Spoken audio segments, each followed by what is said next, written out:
All right, going to call the meeting to order. This is meeting number 3 of the Planning, Building, Environmental Committee meeting. Today is Monday, March 21st, 2022. This is Councillor William Riley. I'll be the chair of the meeting tonight. Just a note to members of the public, due to contain the efforts to contain the spread of COVID-19 and to protect all individuals, the council chambers will not be open to the public to attend a standing or council committee meeting until further notice.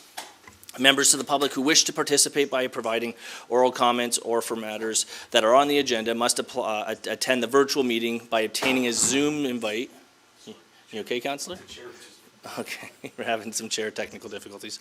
In advance by emailing jdyson@westlincoln.ca by March 21st, 2022, and before 4:30 p.m. Those who wish to observe the meeting may do so through the live stream, which can be found on our website, as well as our social media, and also within the committee calendar on the website there.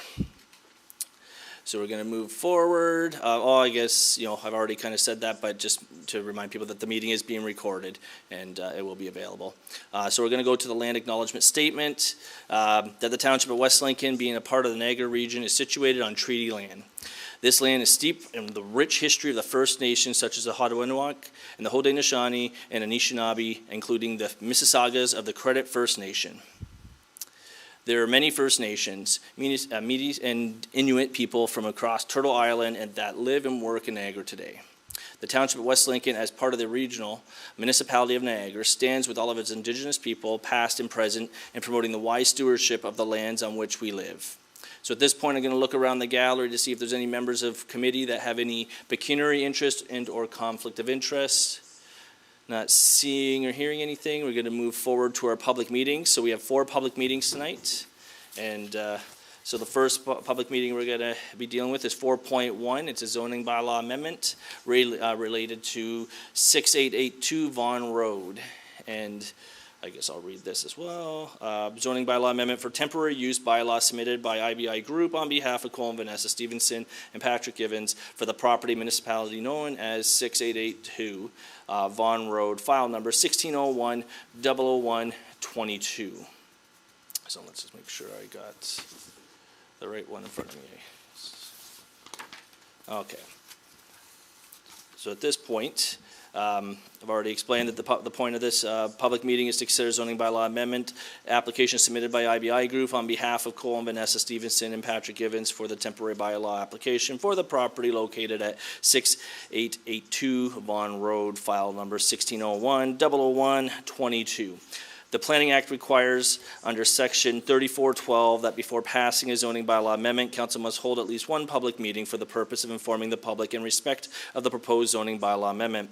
The purpose of this public meeting is to receive comments and answer questions to the public regarding the zoning bylaw submitted by IBI Group on behalf of Cole and Vanessa Stevenson and Patrick Givens.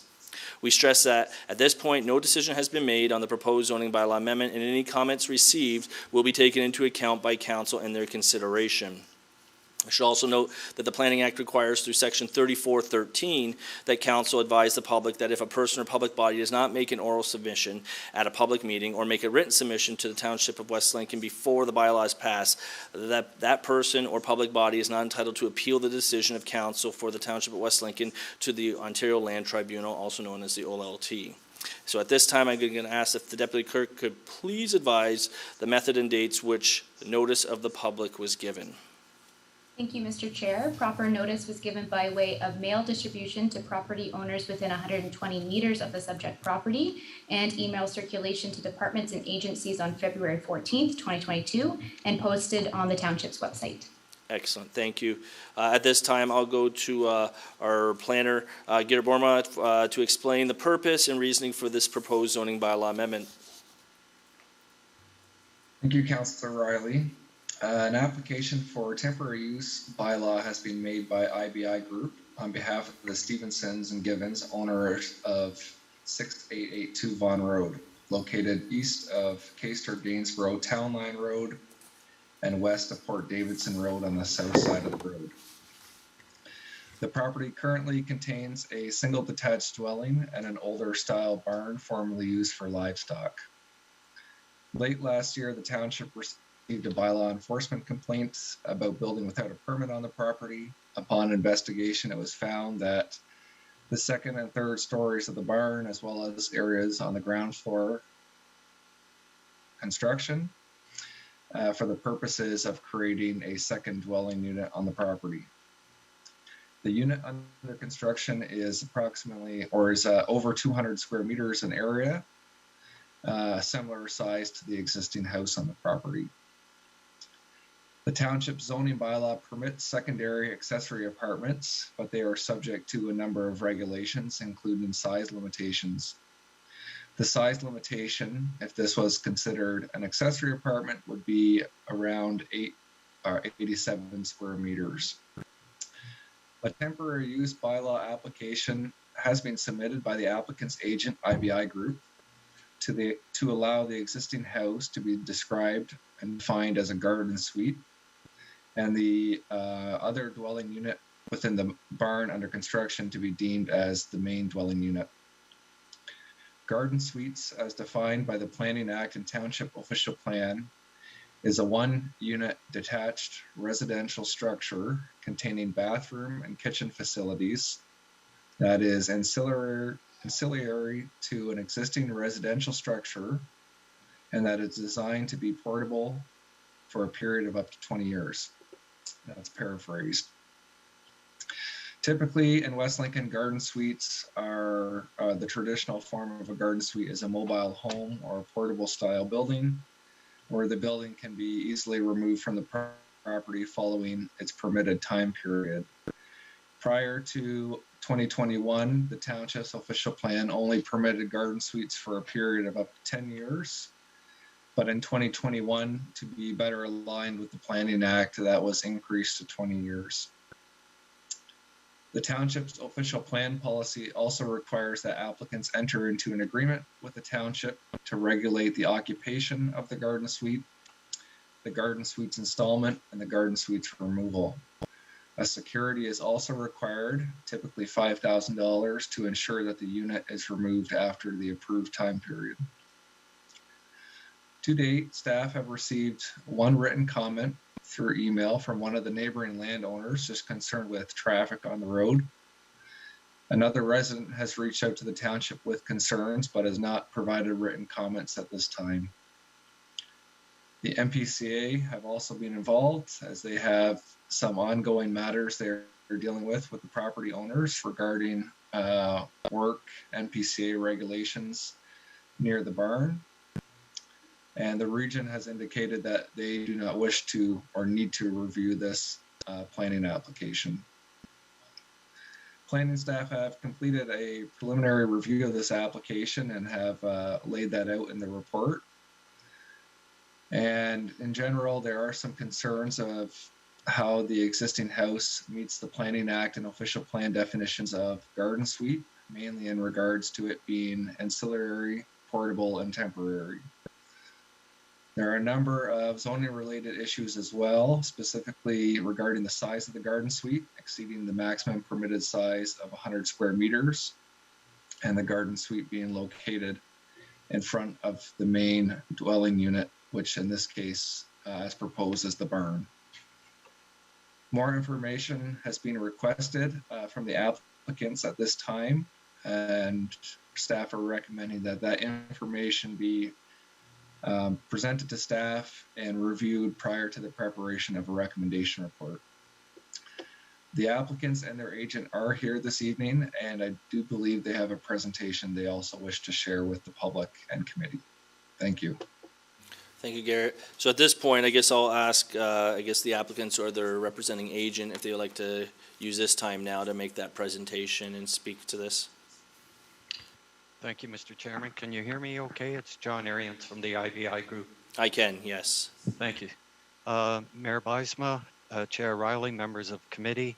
I'm joined today by Carmela Agro and Vanessa and Cole Stevenson, who are also watching. And I'd like to share my screen, and we have a very brief PowerPoint presentation I'd like to make.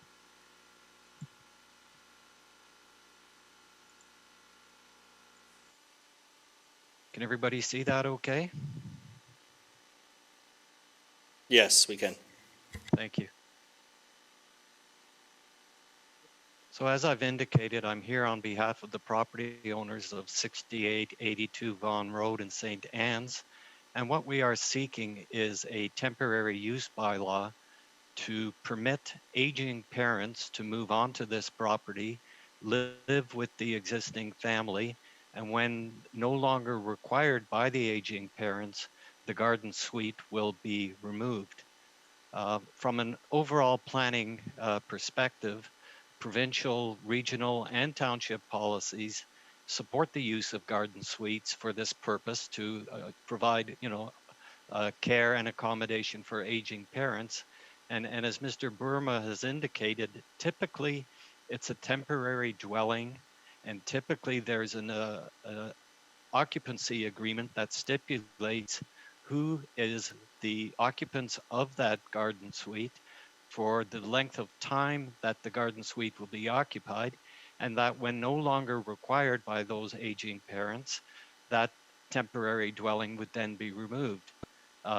Those are the normal parameters that a garden suite works under. The proposal before you tonight fits within those parameters. It is temporary accommodation for aging parents. It will be subject to the standard occupancy agreement, and when it is no longer required, the garden suite will be removed. However, because this is a slightly different situation, in that we have that existing shop building, which is actually being converted into the principal dwelling for the family. So Vanessa and Cole will move from the house into the barn or the shop apartment unit, which will then become the principal family dwelling on this property. As soon as they've moved, the parents will then move into the existing garden suite.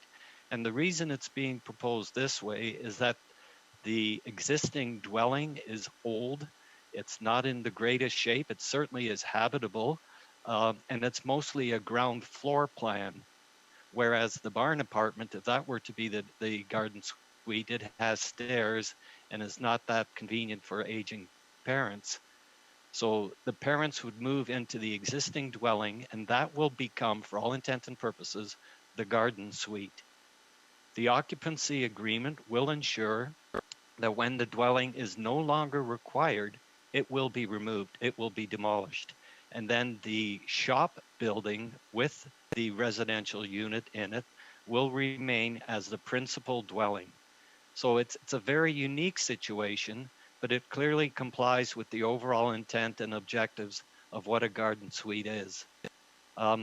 This is the air photo of the existing property. You can see the buildings are centered on Vaughan Road near the frontage, and the balance of the property is vacant and used for agricultural purposes.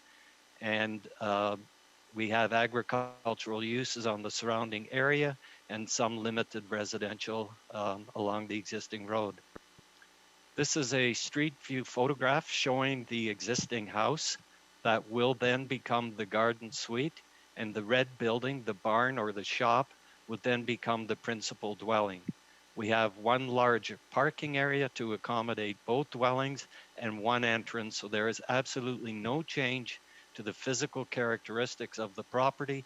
If you're driving down the street, whether the house is in the front or the house is in the back or the garden suite, makes absolutely no difference from a streetscape perspective. This is just another photograph of the existing house, and you can see that there was an addition put on, and the house is an older log cabin type of construction, which isn't really renovatable to create a brand new dwelling, so it will be removed at some future point when the aging parents no longer require it. This is a site plan showing the existing dwelling that will become the garden suite, the existing shop in this location, the driveway, the parking area, and a brand new septic system has recently been constructed in this location, and that system has been sized to accommodate both units on this property. Other than the new septic system, no other changes are required to accommodate this rather unique situation for aging parents. So the proposal before us is a temporary use bylaw. It's a garden suite for the temporary accommodation of aging parents in accordance with the overall planning policies. Now, we acknowledge it's not a perfect fit with the official plan, but again, your official plan is meant to be a broad-based policy document that provides guidance. And when you look at the overall intent, it's to accommodate aging parents, it's to be temporary for a set period of time, and when no longer required, it's proposed to be removed. This fits perfectly within those parameters, although it is a unique situation dealing with an existing barn and an existing residence, which really is suitable to accommodate the needs of the Stevens family. So those are my submissions, Mr. Chair, members of committee, and I'd be pleased to answer any questions that you may have. Thank you, Mr. Aarons. I think right now we'll wait till we get to this section with members of the committee. I'll go to see if there's any members of the public that are attending this meeting here, if they would like to. So I will read my little speech here. Are there any oral written submissions from anyone present in the Zoom meeting regarding the proposed zoning bylaw amendment? I'd like to stress that this may be the only public meeting held with respect to this application. Therefore, if any members of the public that are in attendance at this Zoom meeting would like to make comments or provide a written comment, they should do so now by using one of the following two options. If you're using a computer or smartphone, you're going to just raise your hand on the controls that can be found in the Zoom options listed on your screen.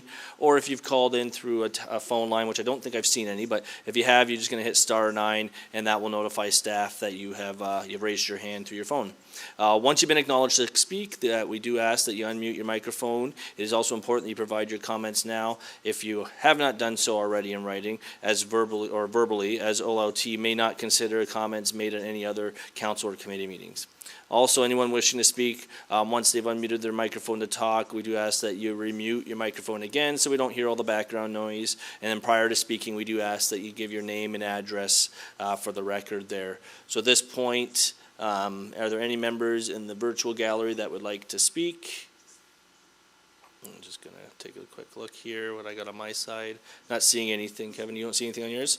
All right, so we're going to move forward. So now we're going to go to members of committee. Are there any members of committee that have any oral written submissions that they'd like to read into the record?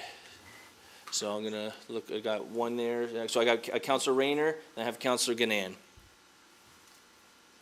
Thank you, Mr. Chair. Through you to the Deputy Planner, Garrett. You mentioned that the garden suite normally is not to exceed 87 square meters. Is that correct? Through the chair to Councilor Rayner, if this unit in the barn was to be considered an accessory dwelling unit, so accessory to the existing house that's there, the size limit would be 87 square meters. If you look at the house as an existing garden suite, then the size limitation goes up to 100 square meters. But the house does exceed 200 square meters currently. So no matter how you look at it, it does exceed the minimum size requirement or maximum size requirement. Through you, Mr. Chair, to Garrett, what then is the recommendation from the township? Does it have to be removed down to the square footage that follows the guidelines? Through the chair to Councilor Rayner, we have not made any recommendations at this time yet concerning the size. We've just, in our report, highlighted some of the zoning challenges and Planning Act and official plan challenges that we've discovered. And then following this public meeting and the receipt of any additional public comments, we'll have to review that to see what kind of approvals they would need. Right. In my long term of counselor for this township, this is another example of not asking for permission, but basically asking for forgiveness. Another example of something that was done, and due to somebody else's involvement, the cat got out of the bag, so to speak, I guess. And now it becomes a major problem, in which case they hire a professional planner to come in and try to straighten the mess out and make it comply. And in the meantime, causes a lot of extra work for a lot of people. Garrett, through you, Mr. Chair, to Garrett again. So you're far from finished with this. There's a number of things you're not pleased with. I assume the negative links to Conservation Authority you said was also involved. Could you explain why the region dropped the ball on this? Through the chair, the region, the Conservation Authority and the township attended a meeting late last year. And at that pre-consultation meeting with just the owners of the property, we discussed some different options going forward, such as a rezoning. And but that application did not come in as a rezoning. It came in as a temporary use bylaw. And the region was sent the application, but after review said they do not need to see temporary use bylaws. But if it came in as a rezoning, so a permanent permission, then they would have wished to review it. But since it came in as a temporary use bylaw application, they don't need to see it this time. Again, Mr. Chair, through to Garrett, you said a temporary, that now becomes 20 years. It used to be 10, correct? Correct. Now, the next question follow-up is we've had other examples where people have put deposits down, and when push comes to shove at the end, it doesn't get done. So 20 years from now, who knows what's going to happen? Who knows what the township's going to look like? Who knows what the region of Niagara is going to look like? But what would be put down legally that there would not be any escape clause to this? Like it would be, that's it, no matter what, you can't take it back. You gotta, I mean, there's a $5,000 deposit. And in the past people have said, well, I gain a lot more than $5,000. You keep the $5,000, I'm going to keep whatever I've got here and basically screw you. But how can we ensure that 20 years from now, when more than likely none of us will be in this position, that it will be followed through as per part of the agreement to allow this to proceed? Yeah, through the chair, staff share that same concern that $5,000 might be appropriate for a garden suite that's built as a mobile home or some kind of portable construction, but concerning an existing building that was built as a permanent building, let's say, $5,000 is most likely not enough. So that is also something that we would have to calculate and look at further to see what would be the right security deposit to ensure that after whatever time it is given approval to a maximum of 20 years, that amount of security is enough incentive or enough for the township to remove that building as per an agreement if this is all approved. So, Councillor, just 1 second. I just want to remind you that tonight we're only considering the technical report. A lot of that information is going to come forward at a later time, right? So, again, just to fresh your memory. Okay, thank you, Mr. Chair. There's just one further question. Okay. Then. I'm having difficulty differentiating between what we consider to be a temporary facility, as Garrett mentioned, on a trailer or whatever the case may be. This, to me, and correct me if I'm wrong, I have the full intention that this was built to be a permanent, long-standing structure, barring getting caught. I know Mr. Aaron says that it complies with this and complies with that, but it really doesn't comply because there was nothing in that 20 years that said anything about building a permanent structure. Unless correct me if I'm wrong, Garrett, please. But so I really don't know where this goes. To me, it goes back to stage one. And whatever was determined to be what they wanted to do, the permanency of that is removed and it is redesigned and rebuilt, complying with the proper size and also with the portability to which that bylaw was intended for. Any comments on that, Garrett, please? Yeah, just through the chair for clarity. The ongoing work is like to create this new dwelling unit is in the barn or the shop, I think as Mr. Arians had in his presentation, and they are not proposing to do any work to the house but they wish to deem the existing house as the garden suite. So staff are still reviewing this application, and following this meeting, we've requested a bit more information from the applicant's agent regarding basically what Councillor Rayner is, I think, getting at. Its portability and its temporary nature. We just want to examine that a little bit further regarding that existing house. Okay. Thank you, Mr. Chair. Thank you. I'm going to go to Councillor Ganan, and then I have Mayor Bilsma.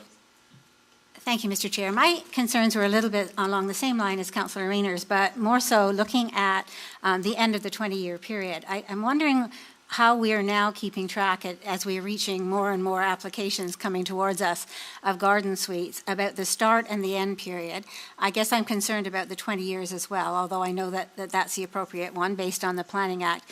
I'm thinking that in terms of looking at this application, I would like to perhaps suggest that staff are also looking at who's responsible at the end of this period. I know Mr. Arians referred to the occupancy agreement, but does it fall on our staff to make sure that that agreement is looked at again at the end of 20 years? I know it's renewable for 3 years and for another 3 years. We don't know how old the aging parents are now, nor am I asking that question, of course, but it does mean that it could be 20 years plus many, many renewals of 3 years, 3 years, 3 years. And my concern is for where the township is at the end of this process if we don't start now looking at keeping track somehow of all of these applications start and end times. I see that we could potentially be left with some derelict buildings or inappropriate homes, garden suites, supposedly looking quite nice, but at the end of 20 years or 30 years, not perhaps looking so nice. So I do think that since we're early in this process, that we need to have staff start to look at moving forward, because it will not necessarily be the same staff, and it certainly won't be the same council that will have to deal with this down the road. I think that this might be the appropriate time to start thinking about how we're going to keep track of this. I think it's a wonderful solution to dealing with how aging parents can stay close to the family and be looked after, but I think it has potential for not being very good for the Township of West Lincoln. Thank you, Mr. Chair. Thank you. Mayor Bilsma? Thank you, Mr. Chair. Just a simple question. So we're making an adjustment to which building is primary, which building will be garden suite, and I understand that. I'll reserve my comments for later when it comes up in the technical, but at this point I understand how that, at the end of its current use, however that comes, whenever that comes, within the 20 years or the 3-year extensions, and again, I have no problem with the policy set.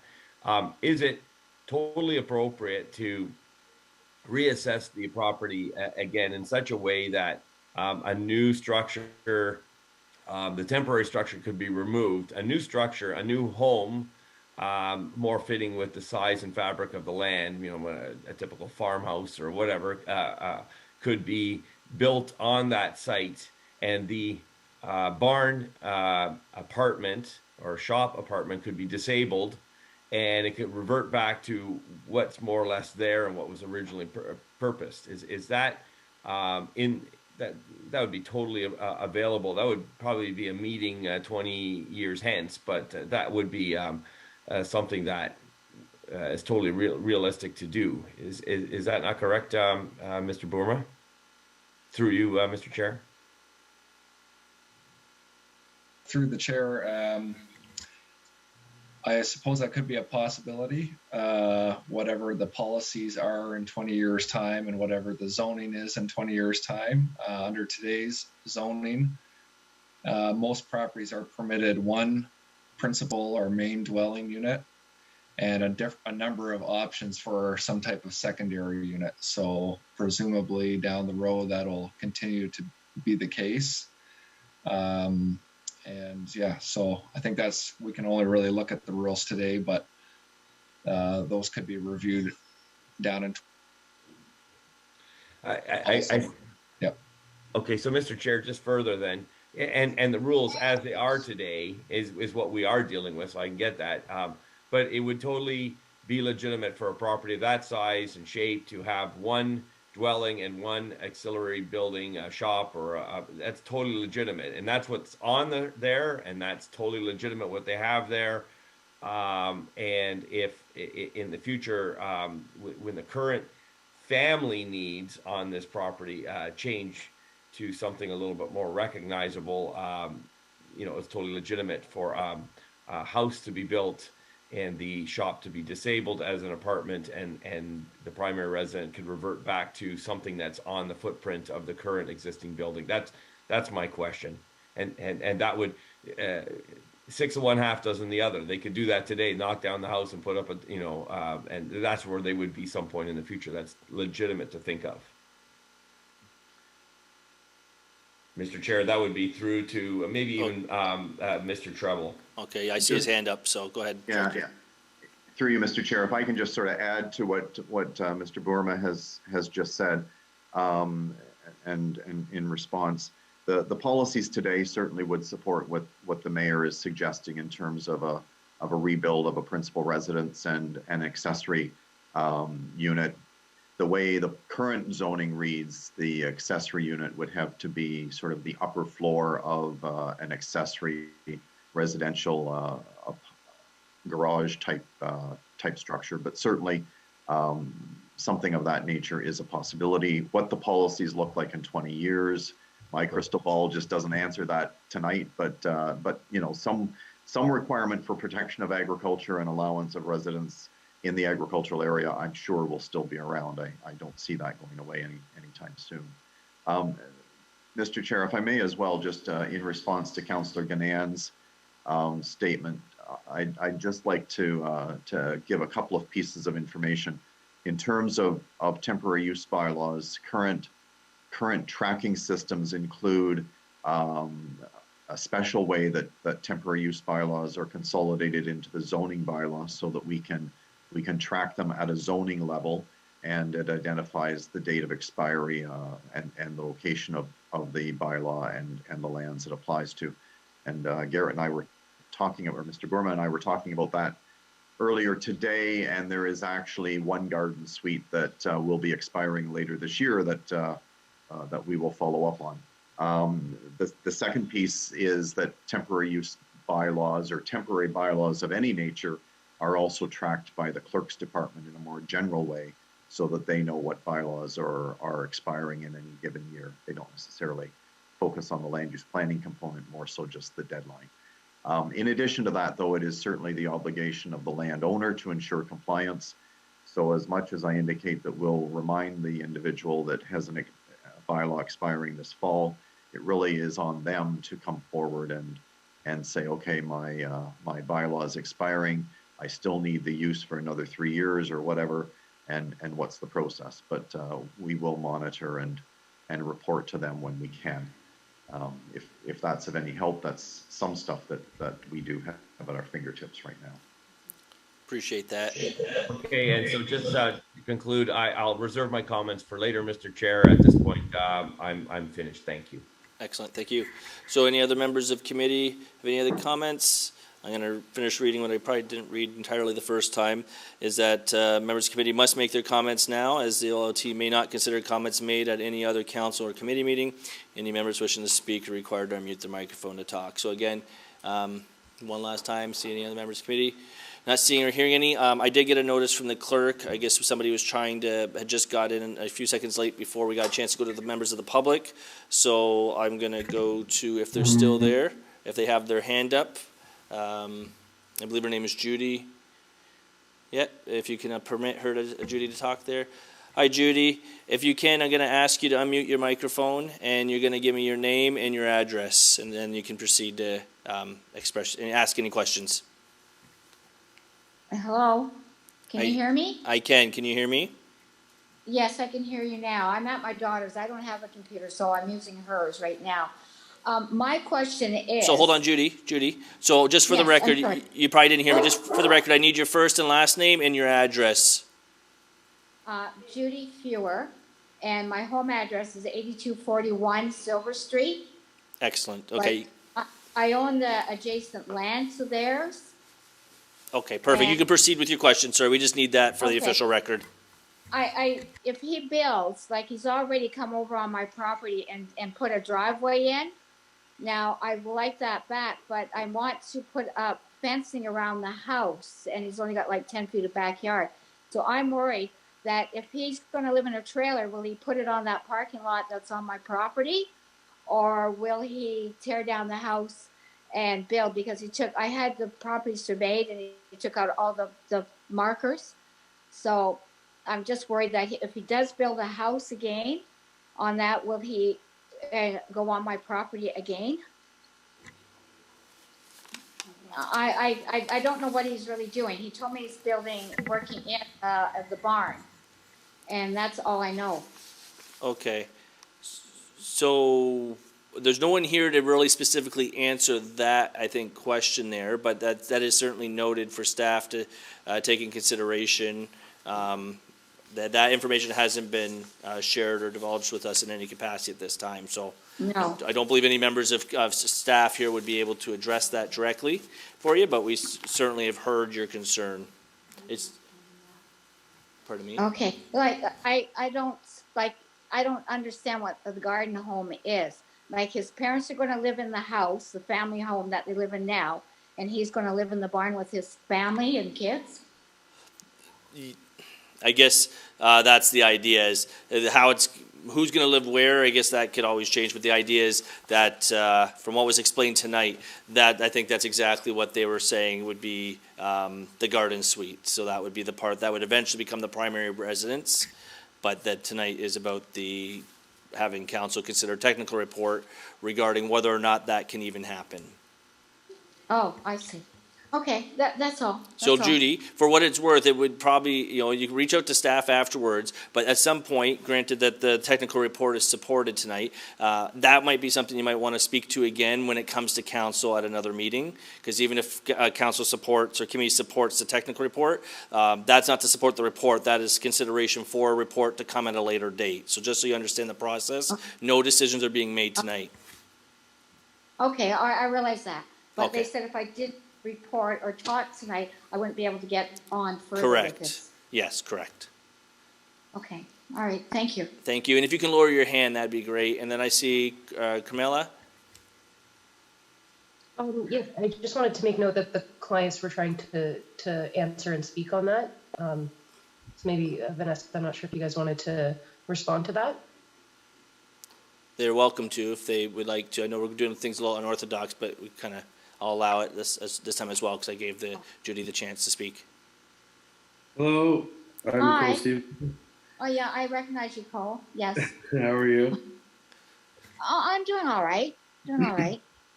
So two things I just want to discuss. The driveway was existing there, so it wasn't like I put a new driveway in or anything. No, So- there was no driveway there at all. We never We had have driveway. photo proof of it, just so everyone is on the same page. I'm not here to argue. No, it was never there. You dug up the ditch and put a All right, ditch. so what we're gonna do But is, anyway, yeah, so hold on a second, everyone. Judy, I'm just gonna ask you to mute your microphone right now. I'm gonna give Stephen a chance to speak here. Okay, perfect. Go ahead, Stephen. Or Cole, sorry. Your last name's Stevenson, my bad. Sorry. So I have photo proof and documents tracking all of this. I would never tear anyone's property up to put a driveway in. I can show you guys whatever you want to see. I've also invited anybody that has an issue or would like to see the building in person out. You're more than welcome to come and take a look in person. I don't know if that's allowed by you guys or not, but anyone is more than welcome to come look, even the neighbors. I'm hiding nothing. One more thing that I also want to touch on too. When we bought this property, the barn was already built and the house was already built. Alls I did, which I understand, I should have went for the permits and everything like that. I understand that I was in the wrong doing that. A gentleman earlier said, you do it and then you ask for forgiveness. That wasn't what I was going for. I was literally just going to help my family out. But the existing barn was always there. I didn't build the barn or change this footprint of the structure. All I did was it framed some interior walls to make bedrooms for possibly in the future for my family, to help my family's situation, as I think any one of you guys would have done. Okay, thank you for that clarity. We appreciate that. So at this point, I'm going to keep moving forward. I'm not seeing anybody else. So let me just see, make sure I didn't get my papers in order here. Hold on 1 second.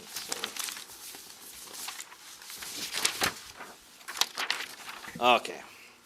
So I'm going to just advise that a technical report is being considered by committee this evening, that a recommendation report will be forthcoming to a future committee and or council meeting. Please also be advised that once committee and or council has made a decision with respect to the zoning bylaw amendment, and if approved by council, a notice of their passing will be circulated with an appeal period.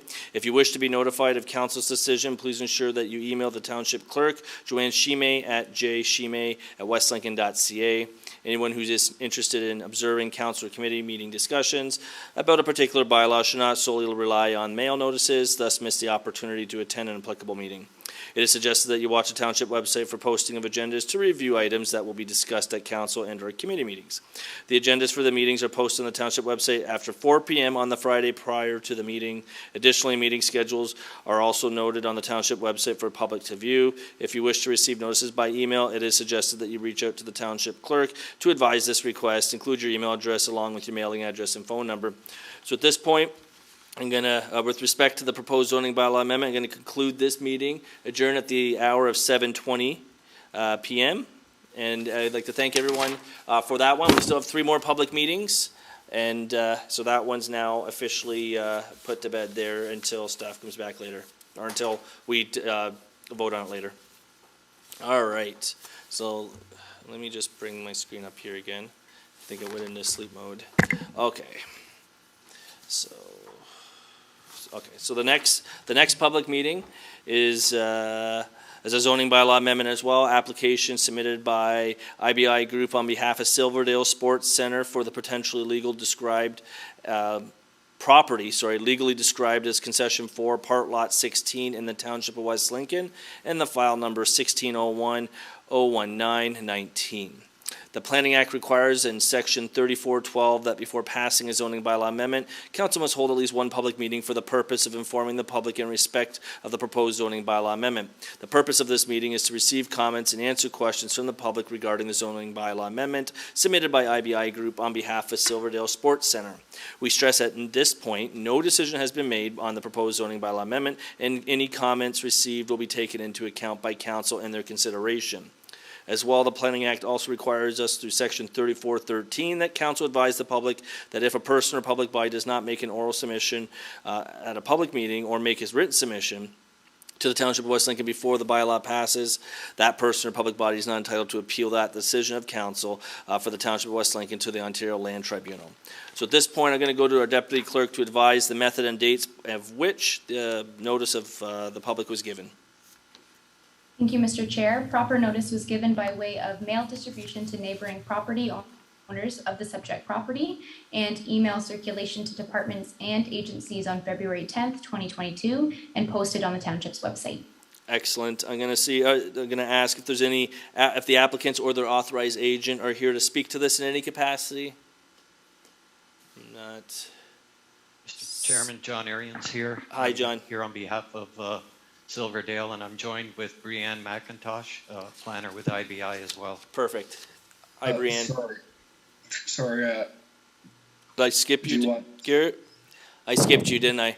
My apologies. Okay, so first we're going to back up a little bit, Brianne. My apologies. So I'm going to go to our planner, Garrett Borma, to explain the purpose and reason for the proposed zoning bylaw amendment. Thank you, and sorry for cutting you off, John. I'll provide a brief overview here of the application before our committee and council this evening. Back in 2019, the owner of Silverdale Sports Center, located on Concession 4 west of Silverdale Road, submitted applications for zoning bylaw amendment and site plan to permit additional gun ranges and an indoor gun range facility. These applications were submitted following a bylaw enforcement action, resulting in additional ranges being constructed on a portion of property zoned agricultural and environmental and without site plan approval. Silverdale Gun Club operates on 2 separate properties. The main business, which is the more westerly parcel, is on property owned by Miss Joan Miller and is appropriately zoned for a private gun club use in addition to agricultural uses. The easterly lot, on which a majority of the new gun ranges have been constructed, is owned by Silverdale Sports Center and is currently zoned agricultural and environmental and is subject of the zoning application. A zoning amendment and site plan approval application was required to permit the additional ranges. Accompanying these applications were also an environmental impact assessment, agricultural impact assessment, planning justification report, and detailed grading, drainage, and stormwater plans. The first public meeting regarding the zoning amendment was held in February of 2020. During 2 members of the public provided comments specifically regarding range safety and noise. Agencies, including the Niagara Region and the Conservation Authority, the Niagara Peninsula Conservation Authority, provided written submissions concerning the environmental assessment and agricultural impact assessment completed. The applicants provided updated reports, and there were a number of meetings with the agent and agencies on this file since that public meeting in February. Further revisions were required to the agricultural impact assessment and the environmental impact assessment to align these this proposed development with the applicable planning and regulatory policies. These studies have now been updated and have been provided. The agricultural impact assessment was submitted late last year, and the environmental impact assessment was submitted, or the revised environmental impact assessment was submitted in January of this year. As it has been over 2 years since our first public meeting, a second public meeting is being held tonight to reinform the committee and the public of this application. Agencies have provided comments on the revised material submitted, and the region and the Conservation Authority no longer have objections as it relates to the zoning bylaw amendment, but still have some additional outstanding matters with regards to the site plan submission. One member of the public who commented during the first round of public consultation also provided written comments again this time with the similar concerns regarding range safety and noise. Planning staff are working with the applicants to provide a response to that. They're currently working with the owner of the gun club as well as exploring with the Chief Firearms Office regarding that. Township planning staff have also had concerns in the past regarding the original application, with the main concern being that the additional gun ranges constructed and proposed were on a separate freestanding parcel of land, which could be seen as a new non-agricultural use as opposed to an expansion of an existing non-agricultural use. The applicants have agreed that if zoning approval is given, they will merge the 2 lots to resolve that issue. So planning staff are still reviewing approaches to this. Typically, holding provisions are used and could be used in this instance. Planning staff will continue to review this application following any input from the agencies, members of the public, and committee members this evening, and will present a recommendation report at a future committee meeting. And as we saw already, the applicant's agent is in attendance this evening and does also have a presentation. Thank you. Thank you, Garrett. Yeah, I'll go to Brianne right now. Thank you. Brianne is doing the presentation. Sorry, go ahead, John. Yeah, so both Brianne and I will do the presentation. Brianne will fire up the PowerPoint, and I get the first 6 slides. She gets the balance. So we'll tag team this one. So it's our pleasure to be here for the second statutory public meeting for the Silverdale Gun Club. Of course, I'm John Arians. I'm joined by Brianne McIntosh. Both of us are planners with IBI in Hamilton. Next slide, please. Joan Miller and Silverdale Sports Center are our clients on this project. And as you can see on the next slide, these are the two properties that they own. The main entrance and central shooting facilities are on lands owned by Ms. Miller, and the adjacent property is owned by Silverdale Sports Center. That's where the original four, I'll call them the illegal ranges, were established. They have since removed the longer range and have completed environmental remediation into the wetland area. Silverdale is a fairly active club, but for the COVID period. They host many large shooting events. They have a fairly substantial membership, and there is a strong demand to have additional long gun ranges. What is before you is both an application to rezone the agricultural property to the agricultural special provision 7 zone, which allows that expansion of the gun ranges. That's what's shown in the orange balloon area. There are actually the 4 ranges on the south side that were established, and then there will be 4 more ranges proposed. Now, what I would like to point out is, concerns from the neighbors regarding noise. You'll see that these ranges are all captured with 6 and 7.5 meter earth berms, which will contain most of the noise within that area. Looking north, east, west, and south, all the ranges will be contained within shooting berms. What's also on the table, and this is not part of the zoning application, but you can see the area outlined in blue. What Ms. Miller wants to do is she wants to establish an indoor range primarily for handguns and to have a little small coffee shop so that her customers and clients can enjoy coffee and a beverage while attending the facility. No zoning permission is needed for this because it's on the property that's appropriately zoned.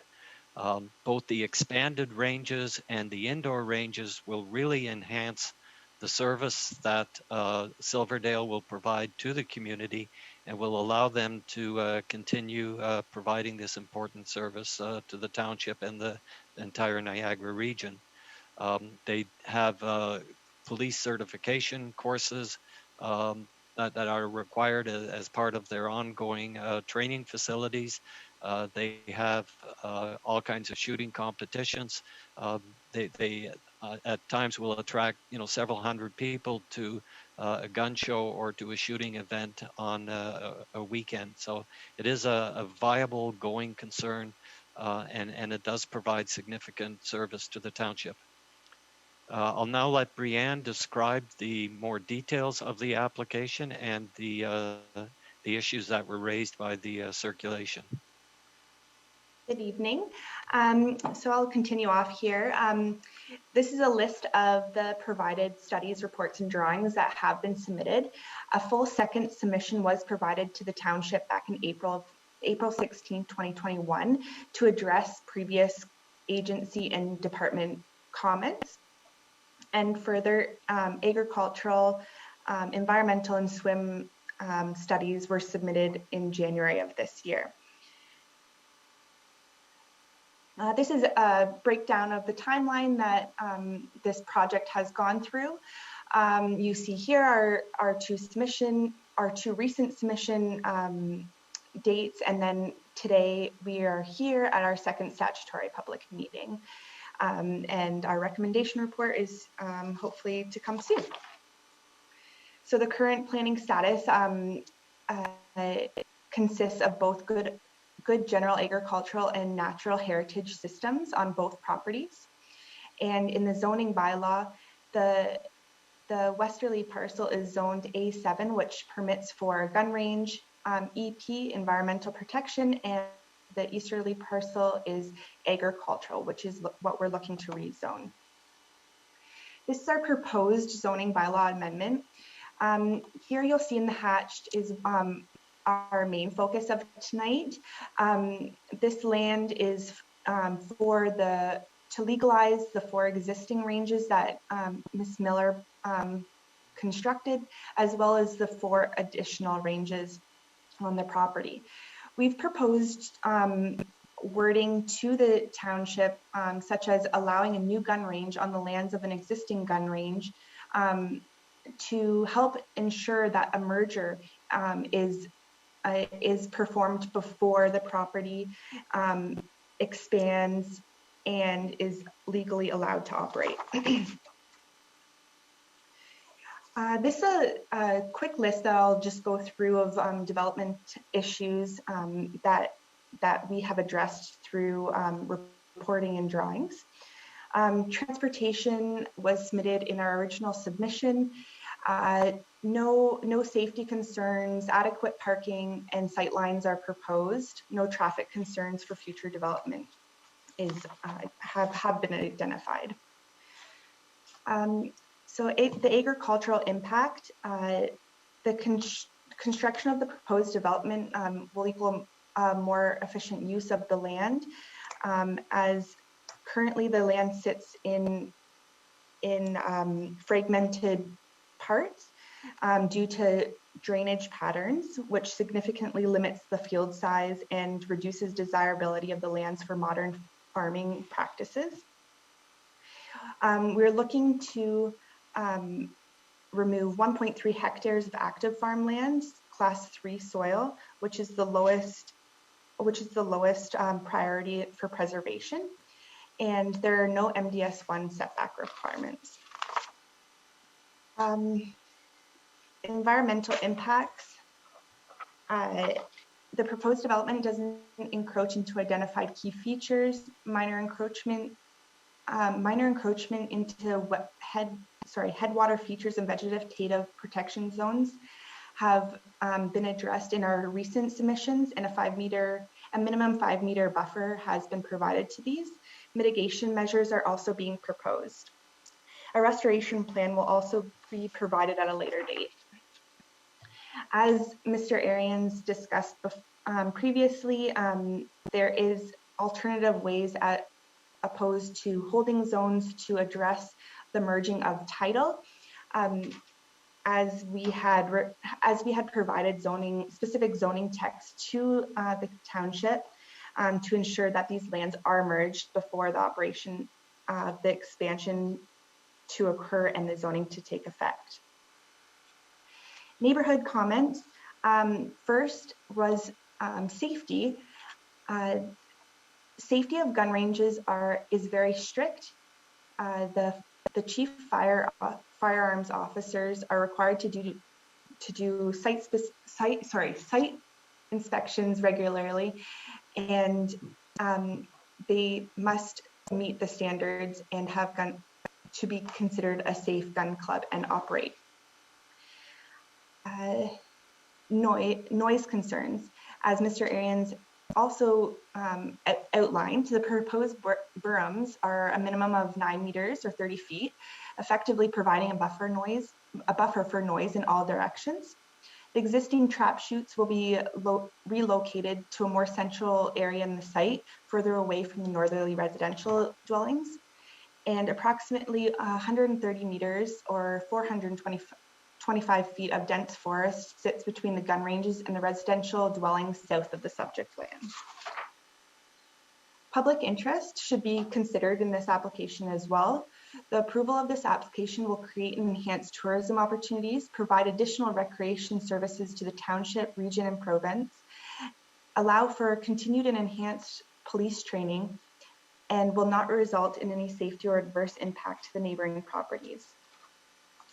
So in conclusion, the proposed legalization of the 4 existing gun ranges and the expansion of 4 additional outdoor gun ranges will be compatible with the surrounding uses, be supportive of planning for public interest, economically, socially, and environmentally, and will not create traffic or safety concerns, have ample parking, and provide overall community benefit. This complies with the intent and direction of the official plan. Thank you. Thank you. All right, so we're going to move to, I guess, public submissions. Assuming that nobody else, no other agent wants to speak to this, or if the applicants are here. So at this point, are there any oral written submissions from anyone present in the Zoom meeting regarding the proposed zoning bylaw amendment? I would like to stress that this may be the only public meeting held with respect to this application. Therefore, if any members of the public that are in attendance at this Zoom meeting would like to make their comments or provide a written comment, they should do so now by using one of the two options. And if you're on a computer, or a smartphone, you're just gonna raise your hand, which can be found in the Zoom options. And if you're on a landline, you're just gonna hit *9, and that will notify staff that you've raised your hand. And so once you've been acknowledged to speak, please unmute your microphone, and it's important to provide your comments now. If you do not provide your comments now or in writing, OLT may not consider comments during any other council or committee meetings. Yeah, so at this point, before I read the last part, 'cause it's related to anyone speaking, are there any members of the public that are wanting to speak to this? I'm not seeing any. I'm not seeing any members of the public there, so we're going to move on to members of the committee. Do any members of the committee have any oral written submissions on the proposed zoning bylaw amendment? Please note that members of the committee must make their comments now, as the OLT may not consider comments made at any other council or committee meeting. Any members of council wishing to speak are required to unmute the microphone to talk, and then once you're finished talking, you may remute your microphone. So at this time, I'll go around members of the committee to see if there's anybody who likes to speak to this. I got Councillor Trombetta, and I got Councillor Yonker. Thank you, Mr. Chair. Councillor Rayner after. Through you, Mr. Chair, to Mrs. McIntosh or to Mr. Arians, I know I have, and I've seen other members of committee or council have been also CC'd on emails from some concerned residents in regards to expansion, location, encroaching close on neighboring properties. Obviously, this is a big issue for neighboring residents that do have some concerns on it. Through your presentation, Ms. McIntosh or Mr. Arians, you showed the mapping, but you didn't really show any properties that were close in proximity to the expansion. Do you have something that you can kind of probably show where the neighboring properties are? Because in the map, I really didn't see. I don't know if it's cut off there at the bottom or not. So we're just looking to verify if anybody... Not that you have to provide it, but No. it's just, I'm just curious if you have it We're there. just curious if there's an overview of the area. We did send a map to Mr. Burma last week or the week before. And Brianne, maybe you can find that email that showed the proximity of the existing homes in the immediate area. I think that map will demonstrate that there is, in fact, a substantial distance between the ranges and neighboring properties. Okay, because there has been some concerns sent to us residents concerns from residents to members of council, especially myself, that there has been, shell casings found in close proximity to neighboring properties. So those are my concerns. Obviously, with the expansion of this range, we do have a duty to obviously to make sure that the owner is in compliance, and obviously and I really support Silverdale. I do have my stuff has all been provided through the club, and I do support it, but we also have to support the residents at the same time and make sure that the safety of our residents and the neighboring properties is most and important to any expansion. So I just want those comments for the record, Mr. Chair. So please, that's just all the notes that I wanted to make. And if there's any further information that Mr. Arians can provide, that'd be great. Great. So I see Brianne's hand up here, so she might have part of what you just asked there for. Thank you. Through the chair, you can see in this drawing here, this was provided by our agricultural impact assessment. The non-farm residents, you'll see here, they're in the red dots, all along Highway 20 here and here as well. So I think it's the non-farming residents that are the areas that I have of concern. Okay. Would we be able to zoom in on that a little bit? Yeah, sure. That's great. So as you can see, the proposed expansion is more or less in the center of that red square. Yeah, it's down Pretty well as far away as we can get for the two residents on the northwest, and pretty central to the residents along Highway 20. I would like to indicate that obviously Silverdale has a legitimate concern for overall public safety. And there was a report approximately 2 years ago of a neighbor finding a stray bullet on their front porch. And as soon as that report was made available, the chief firearms officer actually closed the gun range, did an independent investigation, as did the regional police, and both their reports determined that that stray bullet could not have come from Silverdale. So, whether it's hunters in the area remains to be seen, but Silverdale is held to a very strict standard of public safety. And if there is ever a complaint, the club is shut down and it's investigated. So the system designed for public safety works, and it maintains very strict regulations and standards for these clubs to operate within. And if there's any violation, they don't hesitate to shut them down and make sure that corrective measures are implemented. Okay, again, I still want to stress through you, Mr. Chair, to Mr. Arians, the public safety is what is the utmost important thing, especially for myself being a member of council. Absolutely. And I'm going to stress that, and I see this is only a technical report this evening, so I just want those comments on for the record that I will be holding this technical report to the highest standard, obviously due to, the safety of and it could be the nature of the expansion. So just wanted those on the record. Thank you, Mr. Chair. Thank you, Mr. Arians, for your comments. Thank you, Councillor. So at this point, I'm going to go to Councillor Yonker, and then it'll be Councillor Rayner, and then Mayor Bylsma. Yeah, through you, Mr. Chair, to one of the presenters there. So you're talking about adding berms. Are they like from the what we have existing now? Like if I look across my field as across the road, and I'm basically looking at the property, and the residents around here, like I'll be honest with you, we're not getting a lot of complaints right here. I sit like right across the field from this gun range. And the one question I guess I'm asking is the berms. Are you going to be adding more berms for noise than what's already existing there? Because yeah, you still do get noise, and I understand you're never going to get away from noise when it comes to a gun range. So I'm not saying that I'm against this expansion. I'm just wondering, is the plan to actually add more berms to the existing ranges that are there? Maybe through you to Mr. Arians. So through the chair, if Brianne could put the site plan up, please.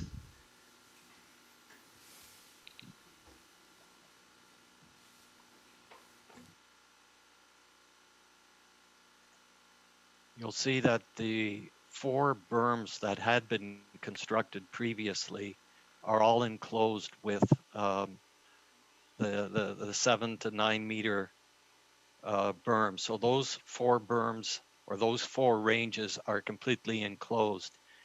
Immediately to the east of that, there's like the backwards 3. Those are 2 new shooting ranges completely enclosed by berms. And to the north of that, it's like 2 H's. That is also 2 new ranges that'll be enclosed with berms. So there will be berms facing north, south, west, and east. And you can also see on the drawing the existing berms on the properly zoned parcel also prevent noise from escaping from those ranges. Does that answer your question, Councillor?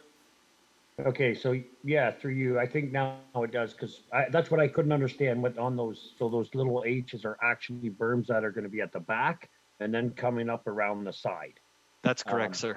Okay, yeah, that's what I couldn't understand. Like the one looks like an E, and the other backwards up E, that's and the other one are 2 up, like an M with a little jog in it. That's correct. So, but yeah, still the ones that are facing towards Highway 20. They're in those berms, the same style of berms already, but yeah, you're still going to get some noise coming out of them, no matter what you do. And then, yeah, when the police are there with their weapons and practicing, there's some pretty good guns that do come off. But as a whole here, and I, as you know, I have not had any of my residents around me, the neighbors around me, complain about the noise. It's just been a few times of shells, and it was good to hear that you said that they do get investigated, and it's been quite often not the gun range itself, but something else. So. All right. Was there anything else, Councilor Yonker? No, that's it. Okay. Sorry, I don't see it on my screen here, so I just want to make sure you're done. Okay, so I'm going to go to Councilor Rayner. Thank you, Mr. Chair. Once again, it's another presentation of, I'm not here to ask for permission. I'm here to ask for forgiveness. This is one of those nights, a double bang in a row. Actually, there's 4 of them there tonight. Mr. Arians, you got 2 more to do? So, Councilor, can we not get off track here? Can we just stick on this topic right now? Well, I am taking on the topic. The topic is damage control. No, that's not the topic. The public meeting is not related to damage control. All right, let's go with the berms then, Mr. Chair. Through you to Mr. Arians, somebody at the rifle range, what stops them from aiming their gun above the berm? So through the chair, you can see on the air photo, there are these red roofed shooting stands. Those stands have like a 6-inch opening that the rifle can stick through, and that prevents someone from going above that 6-inch opening and shooting higher than the berms. They also have licensed and trained safety experts on site at all times, making sure that whoever is using the range does so within all the prescribed regulations and limits. You can't just go there and shoot a gun up in the air, sir. It's highly No, I controlled didn't say and that, regulated. sir. But I'm saying at 200 yards, you only have to raise the gun barrel about a half an inch and you'll clear a berm at 30 feet down the road. Those guys that are watching those gun ranges, they've got a number of people that they're watching. When they turn around and go the other way, it doesn't stop somebody from doing it. It's nice theoretically what you're saying, but practically, if somebody wanted to do it, there's nothing really stopping them from doing it. With regards to the noise, I'm not far from North Chippewa gun range, about 5 kilometers away. You can clearly hear the shotguns going off every Wednesday and Sunday. You can even hear it in the house. So I'm not sure, is the purpose of the berm to stop the projectile, or is the purpose of the berm to stop the noise? Through the chair, I would believe the berms will accommodate both purposes. All right, my experience in with gun ranges is that you can't hear them down the road. I'm not objecting to it. I'm just saying that if it's not, it just sometimes doesn't work as well as the theory says it does. That's all the questions I have at this time. All right, thank you, Councilor. I'm going to go to Mayor Bisma, then Councilor Ganan. Yeah, so sticking with the public nature, I just have one question, actually, not necessarily with respect to the applicants, but did Councilor, did the chair, or through the chair to perhaps the clerk, did we received a communication from Fred Ruttavine? I think that may be entered into the record, or should be entered into the record, or at least mentioned that it was received. So all I want to do is make sure that some way that it was recognized as being part of this public meeting. So I have no other questions, just to mention that. The clarification. So, Mr. Mayor, I do recall seeing that email as well. I guess it could be read now, or it could actually be read once we continue with the actual meeting as far as addressing items on the agenda. So it's really up to the clerk. I'm indifferent as long as it's included in the documentation that is presented at this meeting. Okay, so I see our planner, Garrett Borma, his hand's up, so I'll go to Garrett real quickly here. Yep, thank you. Through the chair to Mayor Bilesma. I believe that communication, if we're all talking about the same email, is attached to the planning report. So I'm not sure if it needs to be read into the record, but it was included in the planning report. That's all. Thank you. Perfect. Thank you. All right, so I'm going to go to Councilor Ganan. Thank you, Mr. Chair. Through you, I think when this application came before us 2 years ago, one of the concerns that the applicant had was this whole issue of merging the two properties, and that definitely was not something that was favorable at the time. And it does now seem to be back on the table as an option. And I thought that the issue of the holding provision or holding zone was actually brilliant on the part of our staff, but there seems to be some reluctance from Mr. Arians about whether that is actually the way to go. So I'm wondering, Mr. Borma or Mr.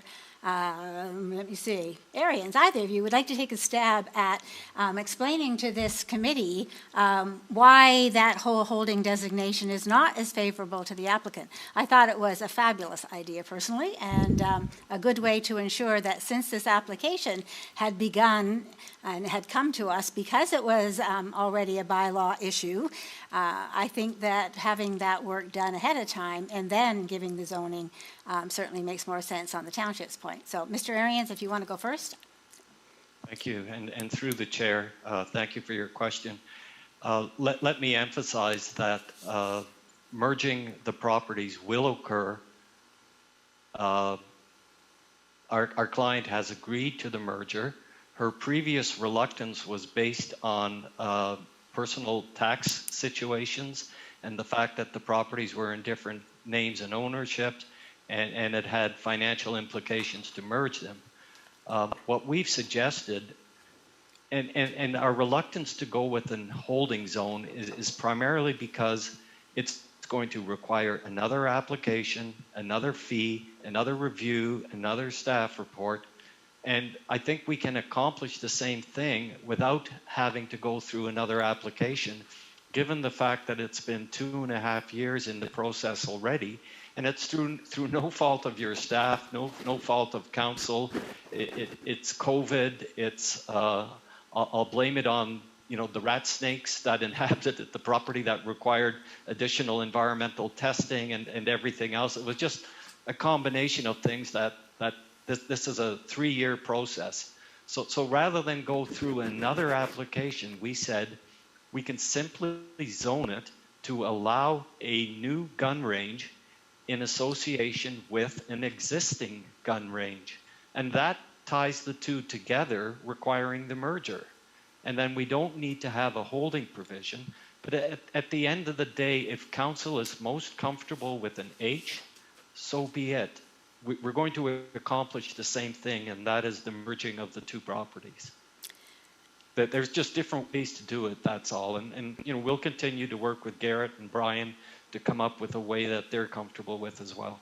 Thank you for your answer, Mr. Arians. Mr. Borma, did you want to weigh in on that at all? I think that Mr. Arians is correct. There's different ways of doing it.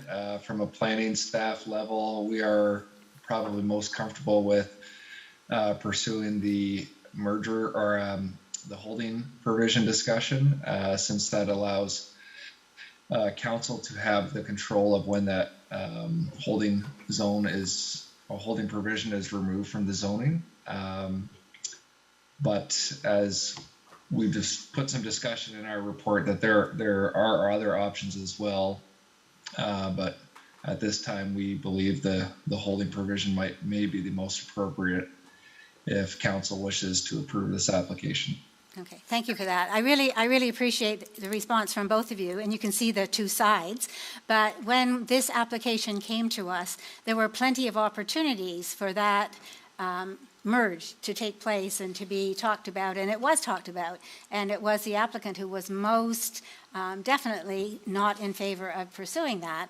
It also was the applicant who went ahead with the construction of the new ranges and all of that without permits. And so, forgive me, but I'm a little bit hesitant to assume that all will be well when that's not the way this application began. So, currently I support the holding zone. Thank you. Thank you, Councillor. Any other members of council wishing to speak to this? Sorry, I was just trying to go through between the agenda here. I just wanted to confirm something.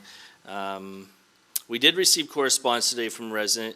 I think it's a little bit more in depth than what we have.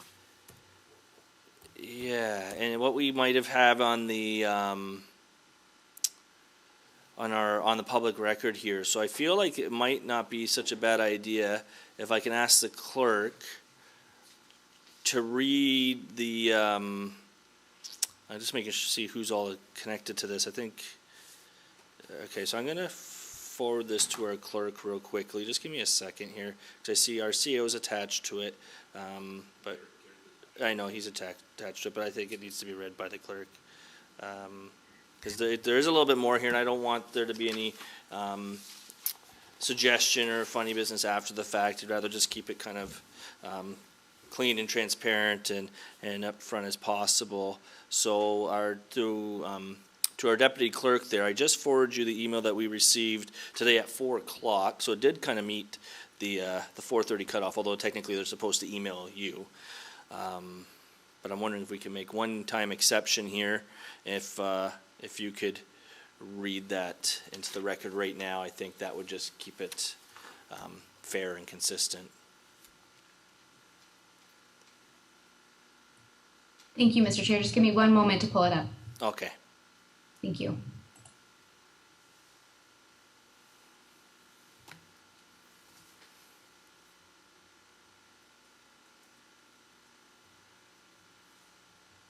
Apologies, Councillor Riley. I did not see that email until you just referenced that. So I was referring to another email. That's okay. We all get copious amounts of emails, and as the mayor brought it up there, I think I was expecting it to come later, but it kind of makes more sense to have it now. And then going through the email list, seeing who was actually attached to it, I realized our clerk wasn't, so it was kind of a little blindsiding to her. So I do apologize for just throwing that at her right in the spot here, but she's going to review that and and be able to hopefully read this into the record for the resident.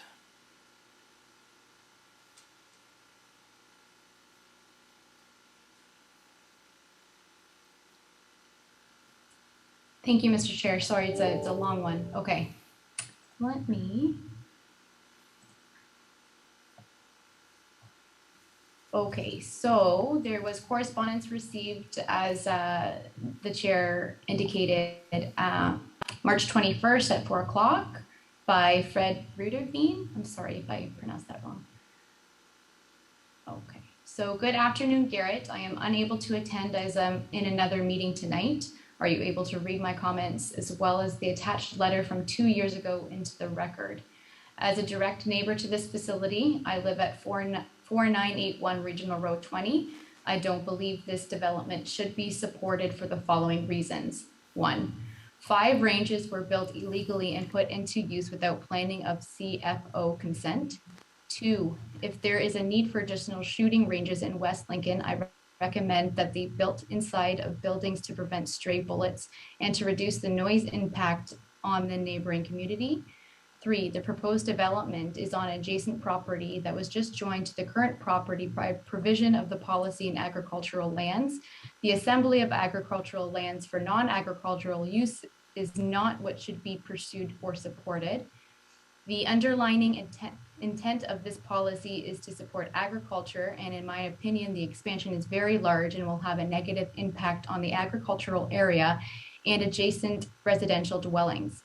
This development should be treated as an entirely new gun range from a development perspective. 4, the range has not implemented adequate safety measures on outdoor ranges to prevent stray bullets from leaving the property over the past 20 years, and for many years before us, stray bullets have left the range and struck our property. Many improvements have been made, but not enough to guarantee that all bullets stay on the range property.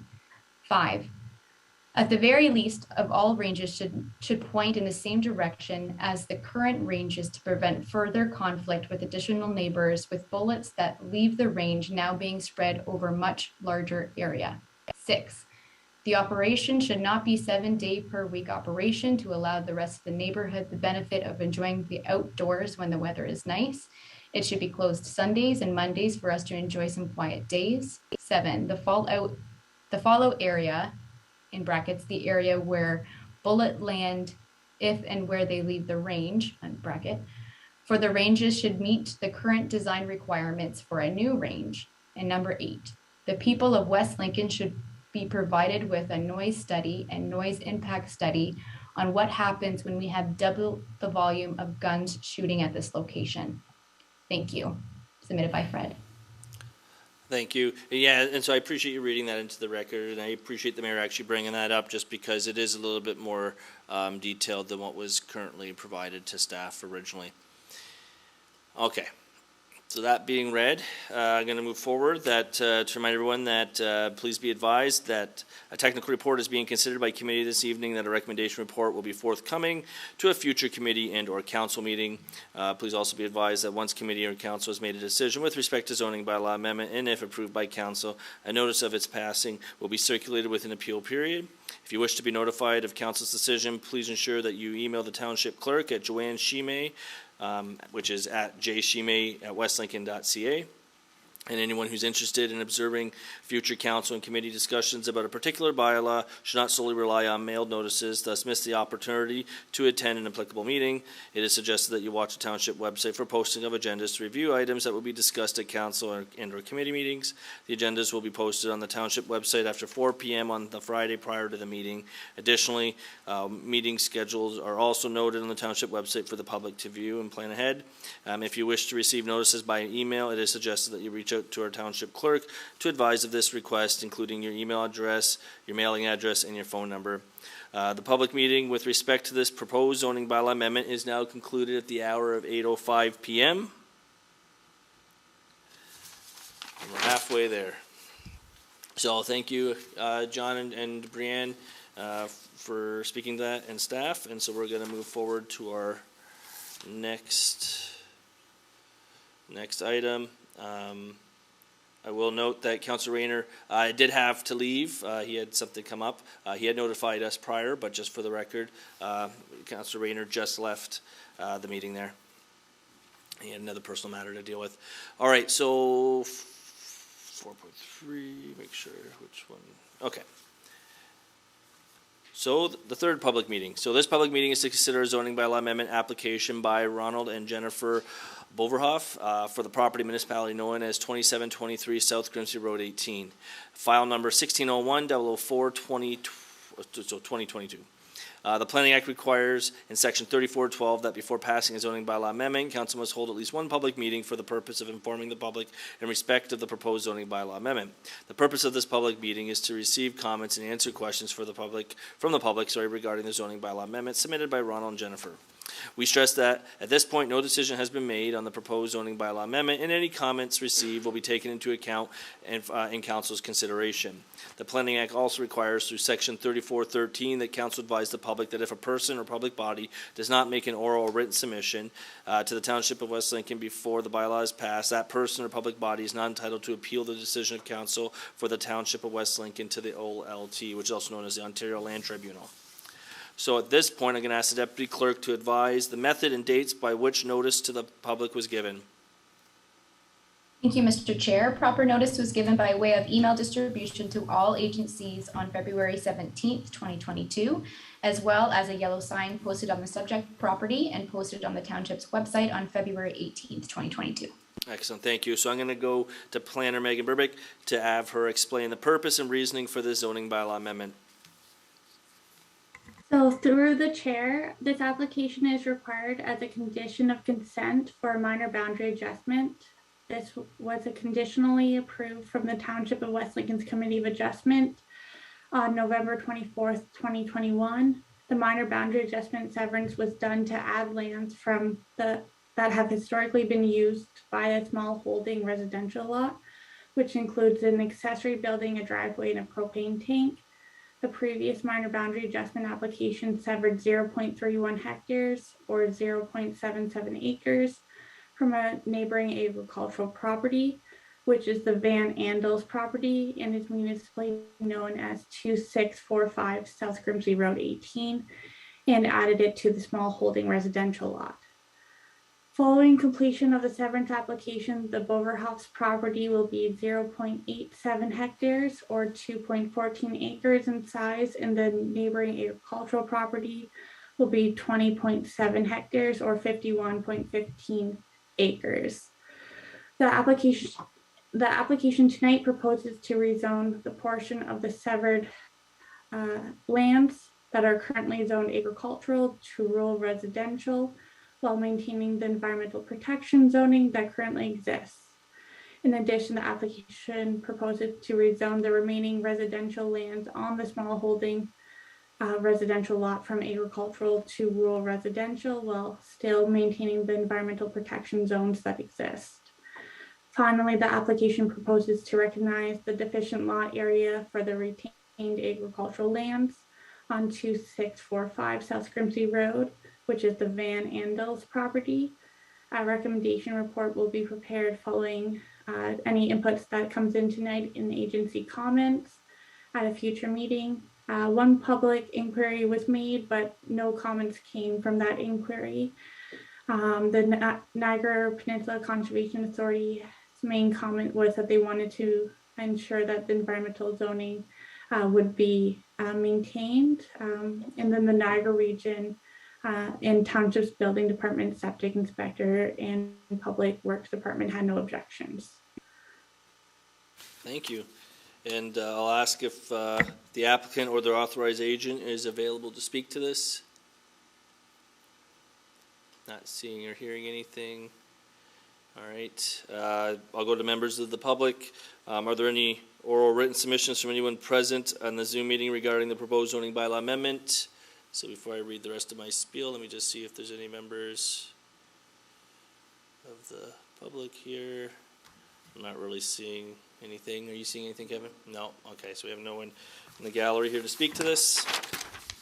So we're going to go to members of committee. Do any members of committee have any oral written submissions on the proposed zoning bylaw amendment? Please note that members of committee must make their comments now, as the OLT may not consider comments made at any other committee or council meeting. Any members of committee wishing to speak are required to unmute the microphone to talk, and then once you're done talking, we ask that you remute your microphone.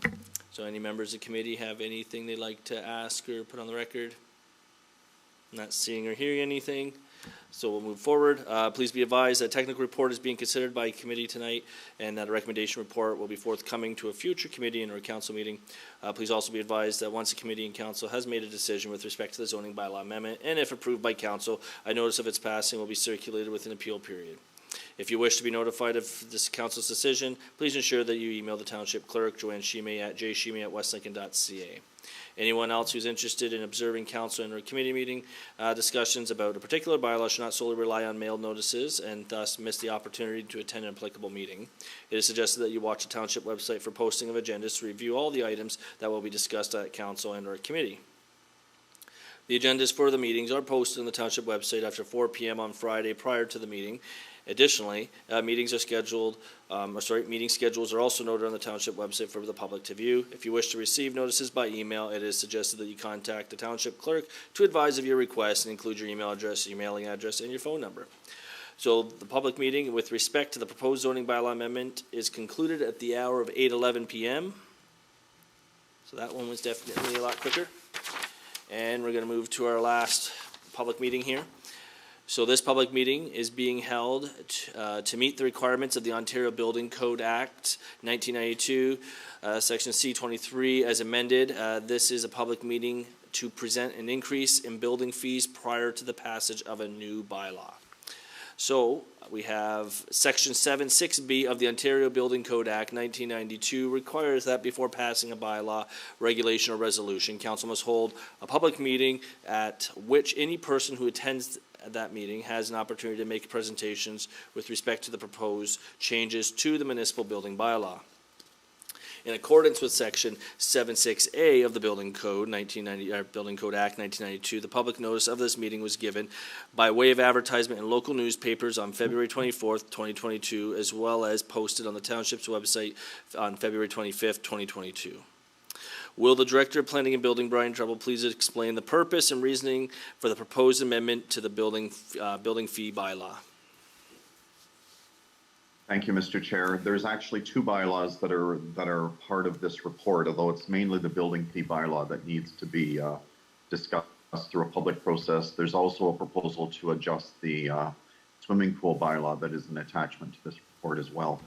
So through you, Mr. Chair, the Treasury Department of the Township late last year initiated a review of the majority of the fee structure that the township has across the various departments of the township, looking at whether or not the fees generally cover the costs associated with an application. Inside the building world, that is a very relevant review, since the building permit fees are meant to cover costs and sustain the building permit process and ensure that the operations of the building department are basically self-sustaining through the revenues that are collected from building permit revenues. So we had BMA Consulting that was commissioned to do the review, take a look at the various application fees that are in the building department building bylaw, and they did an analysis of those fees to look at the actual staffing time and other costs associated with the review and processing of that permit, and came up with a slightly revised fee structure in some cases that reflected more accurately the time and costs the township was incurring to process those applications. Last year, you might recall, we undertook sort of an across-the-board 15% increase in building permit fees. This is a little more accurate in the sense that it aligns the actual costs of processing the permit with the revenue that is collected. In some cases, there was still a substantial increase in fees. In other cases, there was a small reduction even that had to occur. So long story short, Mr. Chair, this is an effort to align fees to actual costs of the process. It's meant to also cover the operational costs of the department and some of the township's operational costs of housing the building department within the administration building and everything is like that as well. So the actual costs of the permits are meant to cover all of the operational costs of the department. And when we compare our costs as proposed against building permit fees across the region, we still work out to be fairly close to an average permit fee compared to the rest of the region. So the proposal as presented tonight, Mr. Chair, is to properly accommodate for the fee structure that more closely reflects the operational costs of the department. And it's a tech report tonight to see what comments, if any, we receive, and staff will come back with a recommendation report following that. Thank you. So I have, So I will go to public submissions first to see if there's any members in the gallery first. If there's any oral written submissions from anyone present at the Zoom meeting regarding the proposed amendments to the bylaw. Let me just bring up. Let's see. Not seeing anybody's hand up. So I will actually read this just in case they're unsure how to use it. So if any members of the public that are in attendance at this Zoom meeting would like to make a comment or provide a written comment, they are to do so by using one of the two options. If you have a computer or smartphone, you're just going to select the raise your hand, which can be found in the Zoom controls down below. If you have a landline, you're just going to hit *9, and that will notify staff if you've raised your hand. So I'm not seeing or hearing any. So at this point, I'm going to go to committee members. So do any members of the committee have any oral written submissions on the proposed amendments to the building fee bylaw? I got Mayor Bilsma. And Mayor, the floor is yours. Thank you, Mr. Chair. So, I'm thinking about the way that this is conducted, and I'm glad the director mentioned that some comparators are done with some neighboring municipalities, and we find ourselves in the average, which is fine. However, I do see a bit of a weakness inherent in the system, in the sense that if our planning department is efficient and does their work well and thorough and I guess speedily, the potential is that we price ourselves out of competitiveness when it comes to our ability to I guess incentivize or reward the planning staff for work well done. Hear me out. it's a cost recovery system. If we have really good planning applications that are thorough and in that process, we actually do our job, or they do their job very efficiently. Less cost will be incurred, and we're under pressure to collect less, and it doesn't allow us as a municipality, against other comparators. And I'm not asking us to compare ourselves with the worst and charge those fees, but you can see kind of a challenge where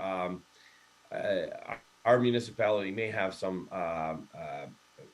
advantages that allow us to find efficiencies, and then the taxpayers don't necessarily get.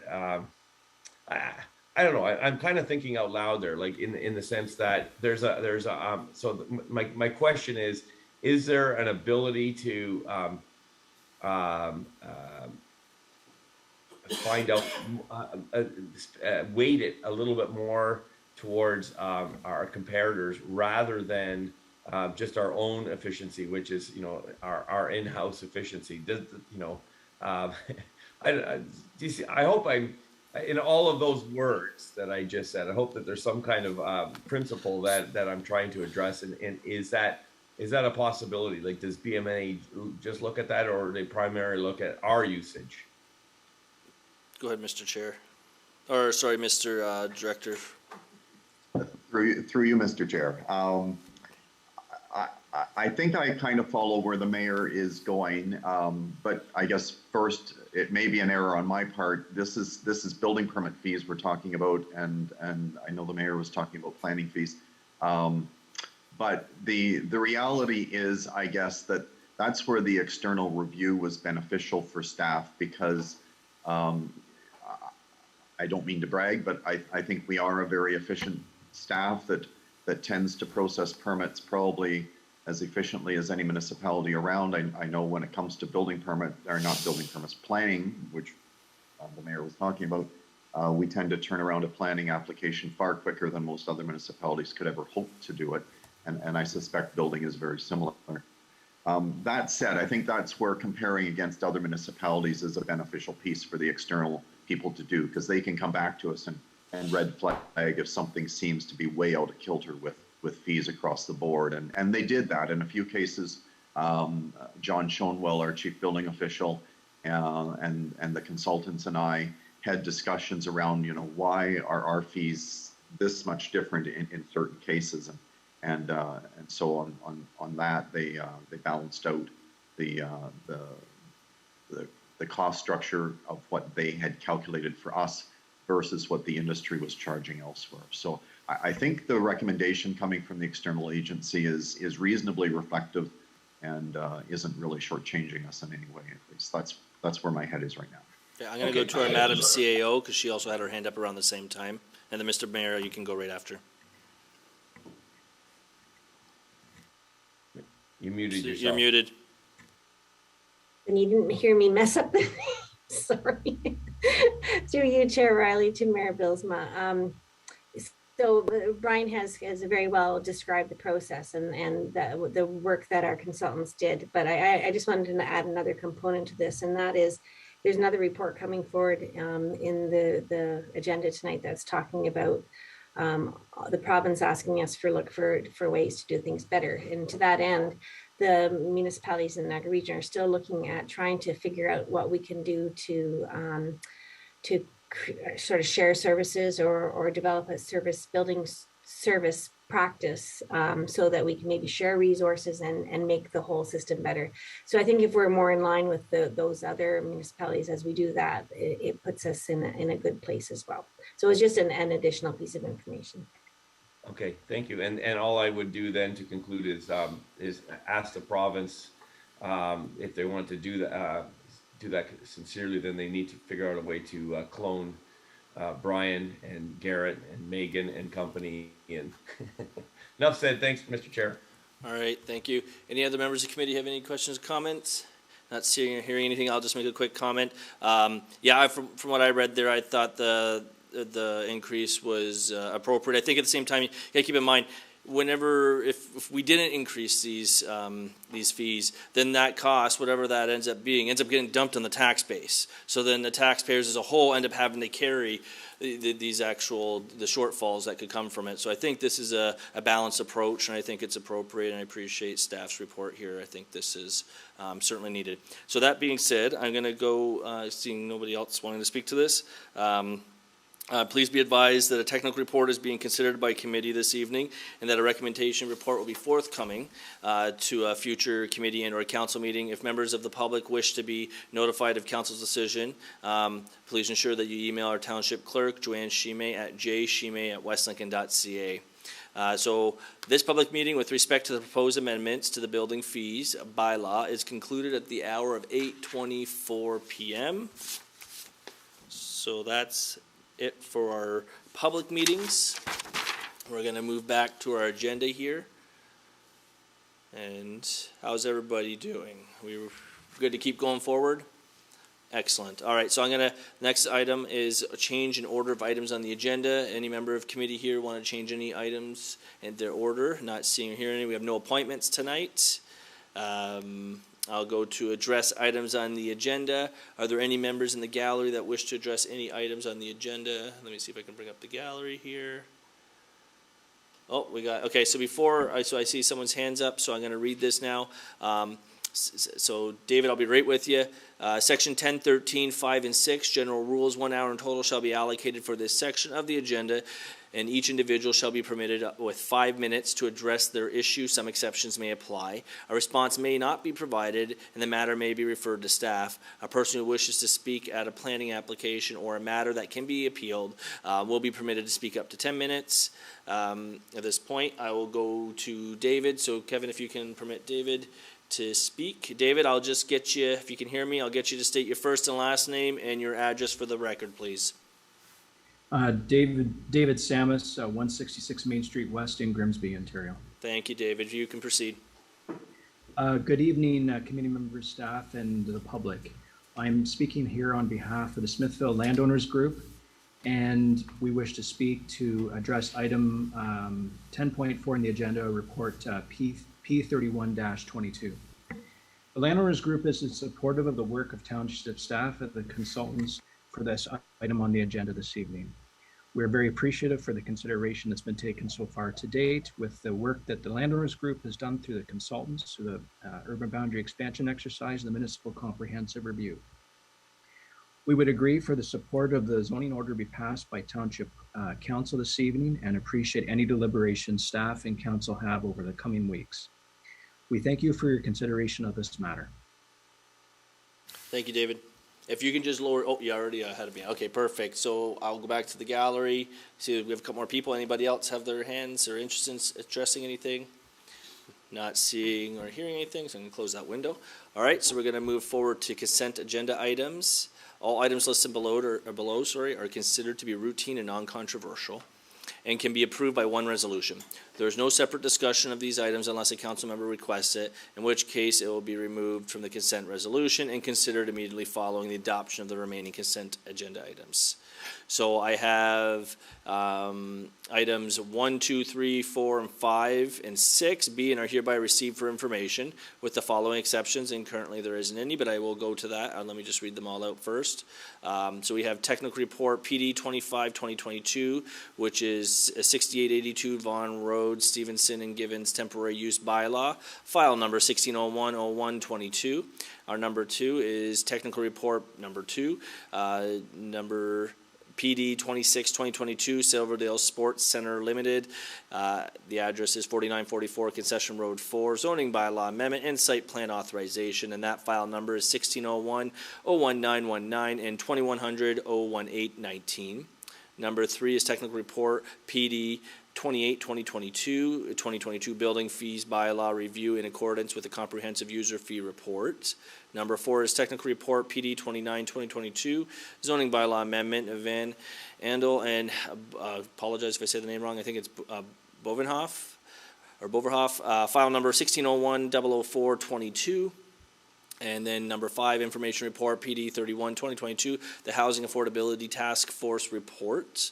Number 6 is information report, PD 33, 2022, the hiring of MPG consultants to assist in the review of an application for brownfield property tax assistance, an application for a rehabilitation grant and building fee grant program. And finally, number 7, which is information report, PD 35, 2022, regional staff report, PDS 06 2022 and PDS 07 2022 are provided for information purposes, which is, I guess, why they're not included in the items 1, 2, 3, 4, 5, and 6. So at this point, I see Mayor Bilsma had. Oh, I'm going to go to the clerk first.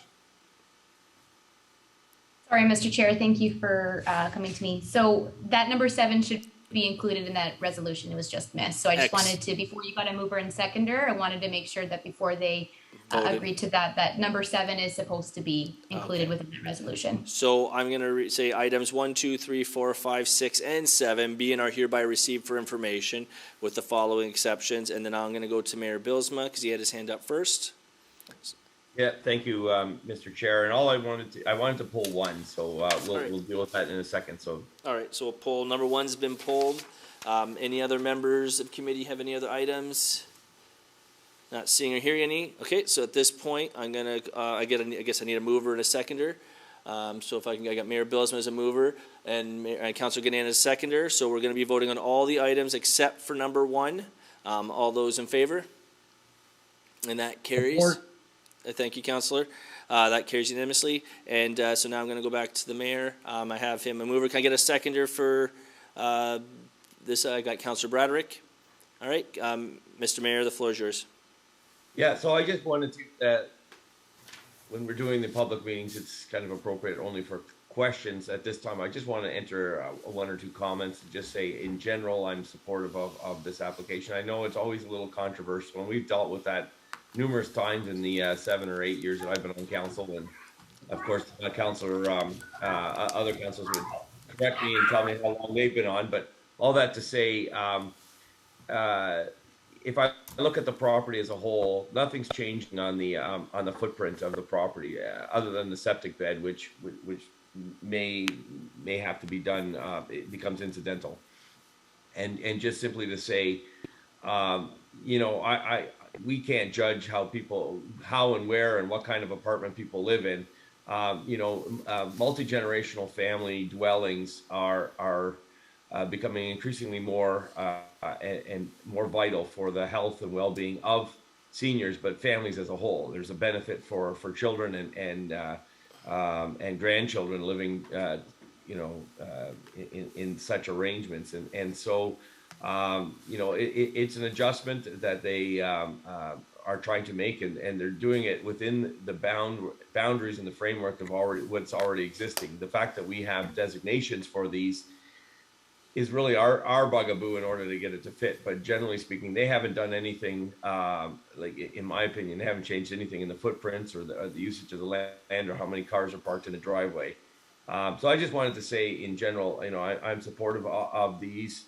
In general, this one specifically as well, although I do await the recommendation report that does come back from staff. But I think,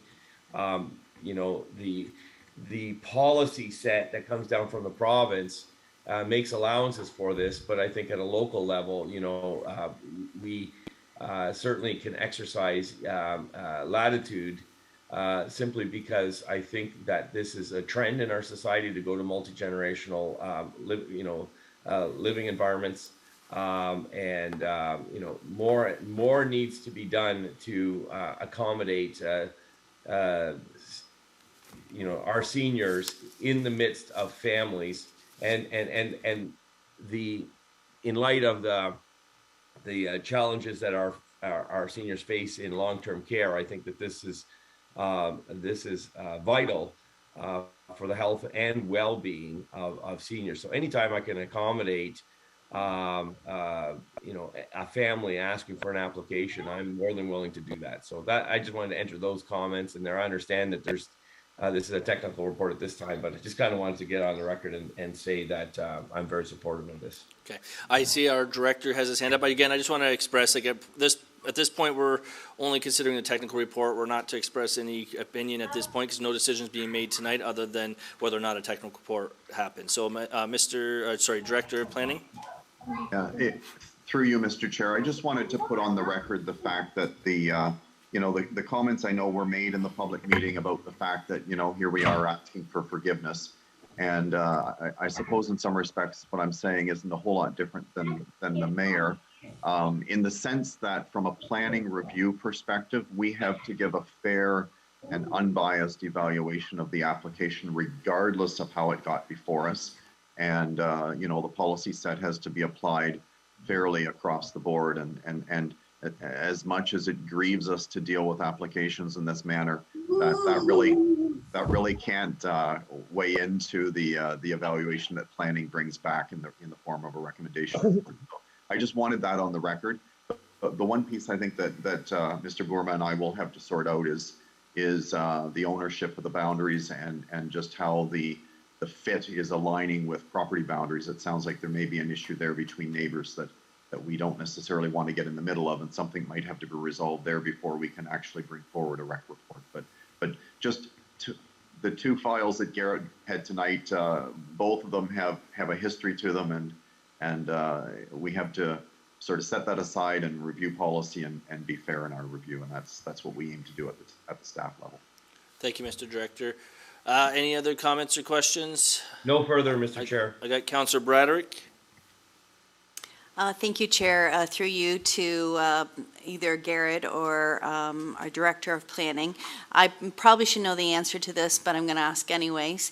When a suite is awarded eventually down the line, as we have started this new 20-year process, how does that play out when the property goes, if the property goes for sale? Does that zoning still be able to continue with that that suite being available to the new owners, or does that end that process and then the suite has to be demolished and the deposit given back accordingly? So great question. Are you going to?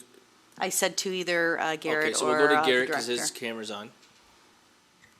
Yep, through the chair, zoning typically stays with the property, but in this instance, it is a bit unique since we do require a separate agreement, the occupants of the unit. So if the owners were considering a sale, the unit would either have to disappear or the new owners would have to seek approval for new occupants and a new agreement with the township. Thank you very much. No that problem. answers my question. Oh, that's great. That's a great question. All right, any other members of committee have any other questions? Not seeing or hearing any. So we already have a mover and seconder to this, so I'm going to call the question. All those in favor? All right, and that carries. Excellent. So we're going to slide on down. No communications tonight. We have a few staff reports. Okay, item P28, 2022, recommendation report PD 30, 2022, permanently close and sell a portion of road allowance known as municipally as being part lot 1 and 2 in concession 1, southern boundary of former Caister Center or Caister Township adjacent to Haldimand County, Attercliffe, now in the Township of West Lincoln. All right, so with the recommendation before us, and it's a little bit lengthy, is that the recommendation report PD 30 2022 regarding the permanently close and sell a portion of road allowance known municipally as part lot 1 and 2 concession 1 southern boundary of former Caister Township adjacent to Haldimand County, now in the Township of West Lincoln, applicant Benny and Alice Van Ravensway, dated March 21st 2022 be received. And that planning staff be authorized to contact the affected property owners along the entire stretch of the road allowance between Regional Road 63 and eastern boundary in Attercliffe, who have the ability to benefit by gaining more land as a result of this process, and that staff be authorized to contact all required agencies as per the road closing and conveyance policy, and that staff be authorized to obtain quotes for the appraisal of the entire stretch of the road allowance affecting part lot 1 and 2, concession road 1, former Township of Caister, now in the municipality of Township of West Lincoln, or an alternative, determine reasons why an appraisal is not necessary, and report back to a future committee and or council meeting. And 5, that staff be authorized to obtain quotes for a legal survey for the subject lands and report back to a future committee and or council meeting. And that staff be authorized to use the applicant's initial deposit and administration fee as needed as per the road closing and conveyance policy. And that the total cost shall be divided among all affected and benefiting properties, such as the full reimbursement to the Township of West Lincoln ultimately occurs. And finally, that report PD 30/2022 be provided to the applicant and the adjacent owners in order to advise Mr. and Mrs. Van Ravensway and others of the larger road closing process that is most appropriate. So at this point, I need a mover and seconder. Councillor Braderick, Councillor Ganan, any questions or comments? Not seeing or hearing any. So I'm going to call the question. All those in favor? And that carries. So we're going to move to item P29/2022, and it's a recommendation report, PD 32/2022, change the planning fees to take effect July 1st, 2022, and the recommendation is that the report number PD 32/2022 related to recommendation report, change the planning fees to take effect July 1st, 2022, dated March 21st, 2022, be received. And that the Bylaw 2002-112 Committee of Adjustment Tariff of Fees be amended by replacing Schedule D Tariff of Fees with a new Schedule D as attached to this report. And that Bylaw 2011-28 Tariff of Fees for Planning Matters be amended by replacing Appendix A Schedule of Fees with a new Appendix A as attached to this report. And finally, that the new planning fees take effect on July 1st, 2022. So I need a mover, seconder. I got Councillor Trombetta. I have Mayor Bylsma. Any questions or comments? Not seeing or hearing any. I'm going to call the question. All those in favor? Okay, that carries. And we're going to move down. Okay, so now we're on item P30/2022, and it's a recommendation report. PD 34/2022, review of consultation draft of Niagara Official Plan on behalf of the Township of West Lincoln. So, the recommendation report, PD 34/2022, relating to review of consultation draft of Niagara Regional Official Plan on behalf of the Township of West Lincoln, dated March 21st, 2022, be received. And that staff be and are hereby authorized to forward the attached memo dated March 3rd, 2022, March 3rd, 2022, from GSP Group to the regional planning staff as official comments from the Township of West Lincoln in respect to the region's new official plan request for comments. So I'm going to have a mover and seconder for that. Councillor Ganan and Councillor Braderick. Any questions or comments? Not seeing or hearing any, I'm going to call the question. All those in favor? Okay, that carries. So we're going to move to item P31/2022, and this is a recommendation report, PD 36/2022, Smithville Landowners Group, request for support of Minister's zoning order, and the recommendation is that the recommendation report, PD 36/2022, related to Smithville Landowners Group, request for support of Minister's zoning order, dated March 21st, 2022, be received. And that the Township Committee and Council hereby requests or does not request, it's a decision we'll have to make, that the Minister of Municipal Affairs issues a Minister's zoning order in the form, in a form as found in attachment 3 to this report as a response to the request for the landowners group dated January 31st, 2022. And that support, that should support be granted in clause 2 above, such support is conditional on all landowners inside the approved MZO area, which is municipal zoning order, or Minister's zoning order, sorry, for those who are following at home, area complying with all terms and conditions of the future subdivision, condominium, and site plan approvals, including details on compliance with all master servicing plans and secondary plans of the Township of West Lincoln, and financial obligations, including front-ending agreements as required. An agreement to this effect is to be prepared and signed by the end of June 2022. In the alternative, should an MZO not be supported in Clause 2 above, such standard conditions shall continue to apply in the normal course of the planning approvals. And finally, should an MZO be approved by the minister, but the developer landowners fail to agree to a normal planning procedures going forward, council will reserve the right to request that the MZO, if the approved, be repealed. So I'm going to ask for a mover and seconder to that. I got Mayor Bylsma moving it. I got Councillor Gannan seconding it.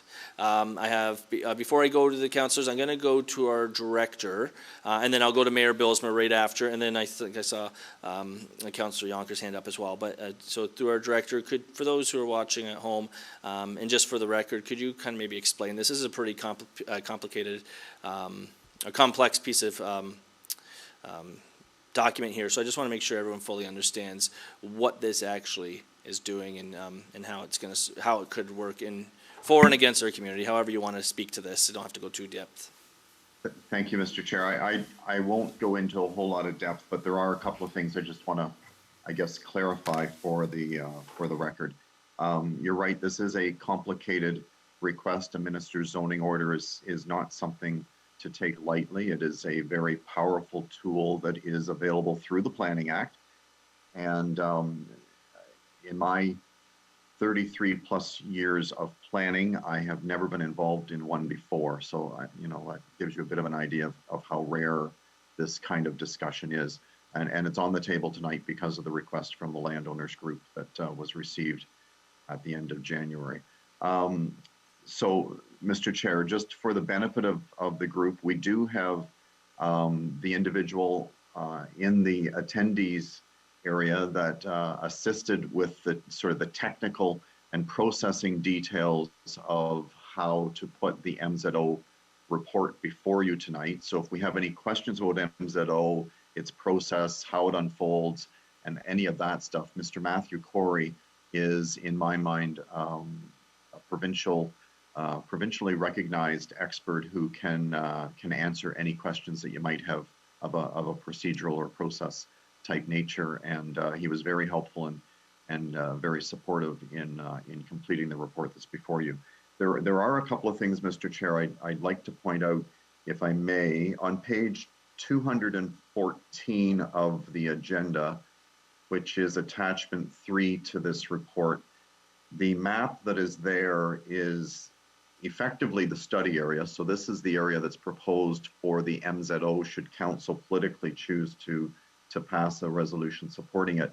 There is an error on that map, though. It somehow is showing all of our existing employment park as being subject to the MZO, and the existing employment park inside the existing boundary is not to be included. So that would need to be corrected, and I can certainly get a revised schedule and get it attached to the minutes following this meeting. That's number one. And number two, just for some clarity, because there's a bit of a discrepancy, I think, between the recommendations and the technical language of the report. The plan is to, if supported by council, put an MZO on all of the area that's recognized in the preferred concept plan that our urban boundary consultants have been working on. The preferred concept is attachment 1 to the report. The language of the report in a couple of places leans towards just looking at the lands of the landowners group that have been front-ending all of this work. And it has to be broader than that. We have to look at the whole of the study area. So that includes landowners who are not participating landowners in our urban boundary expansion process right now. But at the end of the day, what we're trying to say in the recommendations is that if the landowners don't cooperate with our study requirements as they're currently underway, then council reserves the right to basically pull back the MZO, especially as it applies to an uncooperative landowner's lands. So just for the record, that's kind of the leverage or the tool that we have to use to sort of force the completion of this process. It kind of puts things in backwards order, but it is a powerful tool that's available, and we've been asked to take a look at it. So, Mr. Chair, I think with that at least gets on the record a couple of corrections I wanted to clarify, and I'm here to answer any questions, and Mr. Corey is here to answer any questions as well. Okay, excellent. Thank you. I'm going to go to Mayor Bylsma. So thank you, Mr. Chair, and I'm glad that our director went first and kind of explained that, and so there's a couple of high-level comments that I want to get off as well. I understand fully that this is a comprehensive document, and the MZO is a powerful tool, and some people view it as a little bit too powerful, but it is part of the Planning Act, and it's a legitimate part of the Planning Act, and landowners are exercising it. I will, however, at the outset, ask for a small deferral in this, and I'll give my reasons.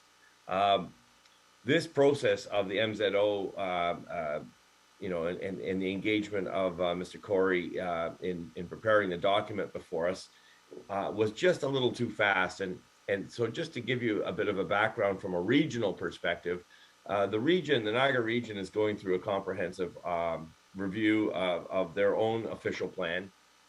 And there's been discussions, and maybe some of you are familiar with the discussions that were taking place through natural heritage and our own urban boundary expansion with all our hamlet expansions. And that's an ongoing discussion that's taken its time. And so the challenge that we find ourselves is that we're kind of at an 11th hour. And if we're at the tail end, and a lot of two of these things need to happen by June, and I think the challenge, the short-term solution is on Thursday, will happen on Thursday night, and without putting any pressure, of course, on the region, or I suppose we can as citizens of the region.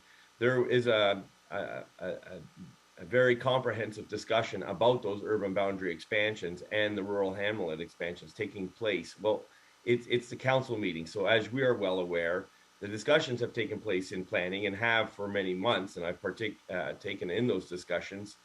But the confirmation and the bylaw passing that will take place on Thursday night. If that does pass, I think that we can proceed with the region as our working partner. And we've worked with them very, very well through this whole process, but we are getting down to the 11th hour. So this does allow us, if the meeting does get stalled, and it's very possible that all of a sudden at the meeting, at any council meeting, just like our own, that there can be some last minute cold feet or some kind of review. And I think it's appropriate that we at least give the region the opportunity to pass what was discussed at planning and has gone through a very thorough investigation and discussion at planning with all of its attendant public input and the like.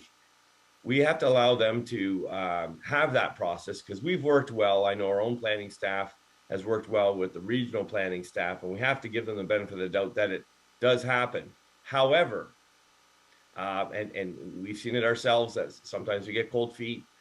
If it does happen, then I think that the MZO is a legitimate way to make sure that all the work that we've done, we've dotted our I's, crossed our T's, our own planning staff have worked very well with the consultants on this, that work does not get lost. And we're trying to get this, and we're not rushing it for June. We've certainly been working on it for 3 years. But we're at that time where it's very crucial that we complete the process, and we do it as a project that's been fulsomely discussed by this council. And so I think it's appropriate to defer to the council meeting, this motion to the council meeting. It's only 1 week, but it allows the region to give their response, and then we can do this as a response to that response. And if they respond favorably to the work that's been done at the region on this file, then I see no reason for our municipality to go ahead and pull the trigger on an MZO, because it would be a little bit of a slap in the face to the work that they've done. But as long as we can work together, I think that's the issue. So I hope that kind of gives you a bit of a flavor of we're just 3 days ahead of the region, and we can allow the region to do this. And then I think that fits well because we work with the region very well, and this is kind of how would you say, a bit of a flagship project that we worked in concert with the region, certainly through the region's transitions of staffing and basically the changes in policies from the province and so on and so forth. So if I can get support for a deferral, and again, I don't mean to cut off the discussion, Mr. Chair, just wanted to get that on the record why I'm deferring, and if we don't get a second till later, people want to get some stuff on the record, that's fine. This discussion can also take place at the council meeting that is deferred to if we have to go, if there's further questions. But it might be moot if we get the response that we would like to see at the region. A discussion on this MZO might be moot. That's basically why I'm looking to defer. Okay. Thank you, Mr. Chair. No, thank you, and I hear you. And so what I've heard so far right now is that you're putting a motion forward to defer. I would ask that see if there's any members of committee that would second that. I have a seconder in Councillor Trombetta. So as of right now, so all we have right now is the idea to defer. I saw Councillor Yonker's hand go up, so I don't know if he had a question related to that. So Councillor Yonker. No, that was just to to support I do have some questions, but it makes sense to defer them to the council if we do have to go this route. So agreed. I think we can wait. So okay, so at this point, that's a good idea. So I'm going to go to our director first to see if he had any comments or anything he wanted to put in before we vote on this deferral. Through you, Mr. Chair, I think the only thing I would sort of echo is the fact that, as the mayor has indicated, we've worked very closely with regional staff, and I have spoken regularly with the current Commissioner of Planning of the region and all of her team, and I feel strongly that regional staff are supportive of the work we have done. In fact, I am sure the mayor and our CIO have heard this said as well, and I don't mean to brag, but they do like the process that we are doing, and would really like us to be the model the whole way through if possible, and the MZO would perhaps put a little bit of a tarnish on that, but that's not meant to be in any way a slight to the availability of that option if it's needed. So at this point, Mr. Chair, I certainly support the concept of seeing what happens at the region. Excellent, thank you. And I agree. I think if anything, considering everything we've been through over the last few years, it'd be a shame to rush if we could just wait a week, see how things turn out in the region, and so I think that's a very responsible approach at this time. And so again, I'll just go around committee, see if anybody else has any other questions, because, and I guess, Mr. Mayor, just to confirm, you're asking for this to be deferred to the March 28th, 2022 council meeting. So that all that means for you who's watching is that no decision or anything will be made tonight. We'll take the information that's correct. Right, and then I believe so. I did give a heads up to our clerk. Excellent. Clerk. So she may have something prepared. Okay. So Deputy Clerk, could you read the actual motion that we're going to be voting on, please? Yes, thank you, Mr. Chair. Just essentially what you just said, but that recommendation report number PD 36 2022 relating to Smithville Landowners Group request for support for Minister Zoning Order MZO dated March 21st, 2022 be deferred to the March 28th, 2022 council meeting. Excellent. And so as a reminder, I had Mayor Bilsma as the mover, Councilor Trombetta as the seconder. Last time to speak for Hold Your Peace. Not seeing or hearing anything, I'm going to call the question. All those in favor? And that carries. So this item is deferred to Monday. Excellent. Thank you. Just give me a second. My screen just went out. So I'm going to move forward to other business. Members of committee, any other business matters of informative nature? Oh, we got Councilor Trombetta. Yes, thank you, Mr. Chair. Just on a good note, I don't know if you guys have seen or know, Dave Vandervelde is a local butcher from West Lincoln, a second-generation butcher from West Lincoln. His father was a long-standing butcher in West Lincoln, and Dave is headed to the World Championships for Acknowledgement for a Butcher as representing Smithville on the world stage. So that's a huge accomplishment. The competition is in September. I figured I'd bring it in planning where we deal with a lot of agricultural and so on and so forth. So Just so we know that it is in September, so Dave, wish him all the best luck, and he's a long-standing resident of West Lincoln, and so is his father. And we wish him all the best and hope he represents Smithville strong on the world stage. Yeah. So just wanted to bring that to the attention of committee if anybody didn't know. I appreciate that. Thank That's you. awesome. Good luck, Dave. Any other members of committee have any other comments from informative nature? Not seeing or hearing any. Going to move to new. Oh, did I miss? Okay, sorry, Director. I'm sorry, I'm not counsel, I know. But I thought I had an agenda item on other business, and it doesn't seem to have made it. I was going to give a really quick update on the gypsy moth work, and I usually do that every spring. And this year, it just seems that the committee meetings have happened in such a way that the window came and went. And so I can inform you that the gypsy moth spray for 2022 is, from what I understand, the biggest spray ever.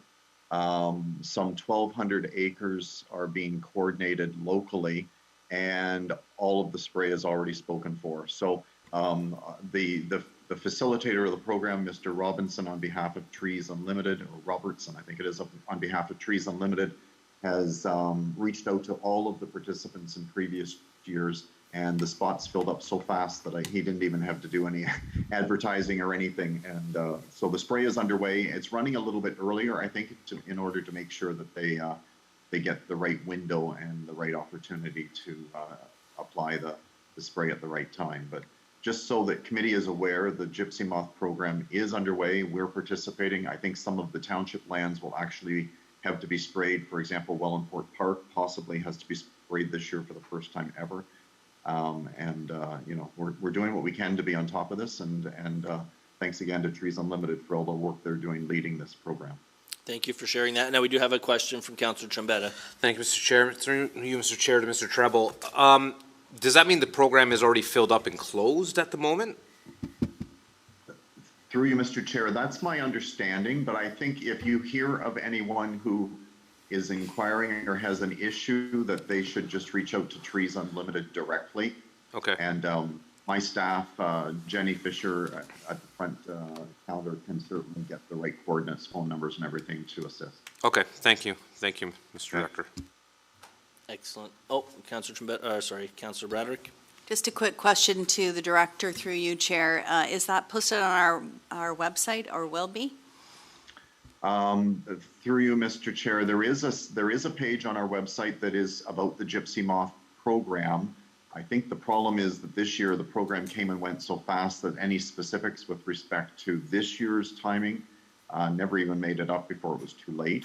But certainly there are contact info and stuff like that there, and if there's a specific item that we wish to have put on the page, we can certainly make that happen. Thank you. Yeah, if I'm not mistaken, I haven't looked at it in a while, but I think last time we also had some solutions that people could actually create themselves for some of the smaller properties as well. So it was quite informative. All right, not seeing, I go around. Madam CEO, did you have anything you wanted to add? Okay, perfect. And we're good. So I'm going to move forward to new items of business. Any new items of business? Not seeing or hearing anything. All right, going to move forward to confidential matters. That the next portion of this meeting be closed to the public to consider the following pursuant to Section 239(2) of the Municipal Act 2001. And that is, we have an item 13.1, Director of Planning Building, Brian Treble, legal solicitor-client privilege, crossing on the 20, which is just a verbal update, litigation or potential litigation, including, sorry, I should explain that. The applicable closed session exemptions are that relating to litigation or potential litigation, including matters before administrative tribunals affecting the municipality or local board, and or the advice that is subject to solicitor-client privilege, including communications necessary for that purpose. I did our second item, 13.2, which is legal solicitor-client privilege, legal and bylaw enforcement matter, verbal update, and the applicable closed sessions are litigation or potential litigation, including matters before administrative tribunals affecting the municipality or local board, and or advice that is subject to solicitor-client privilege, including communications necessary for that purpose. So if I can get a mover I got Councilor Ganan and a seconder, Mayor, I'll go with Councilor Yonker. So this time we're only voting to go into close. All those in favor? And we are closed. And so those will be back shortly for those who are waiting at home to see how this wraps up.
All right, welcome back. So we're gonna ask for a mover and a seconder to bring us at a close. I have Councillor Yonker and Councillor Bradrick. All those in favor? And that carries. So this committee now resumes at the resume an open session at the hour of 9:50 p.m. The items P33-2022 or 33-2022 solicitor client privilege, the crossings on the 20 was a verbal update. Same with item P34-2022, a verbal update on the enforcement matter. There's nothing else to report on. So at this point, I'll adjourn the meeting at the hour of 9:50 p.m.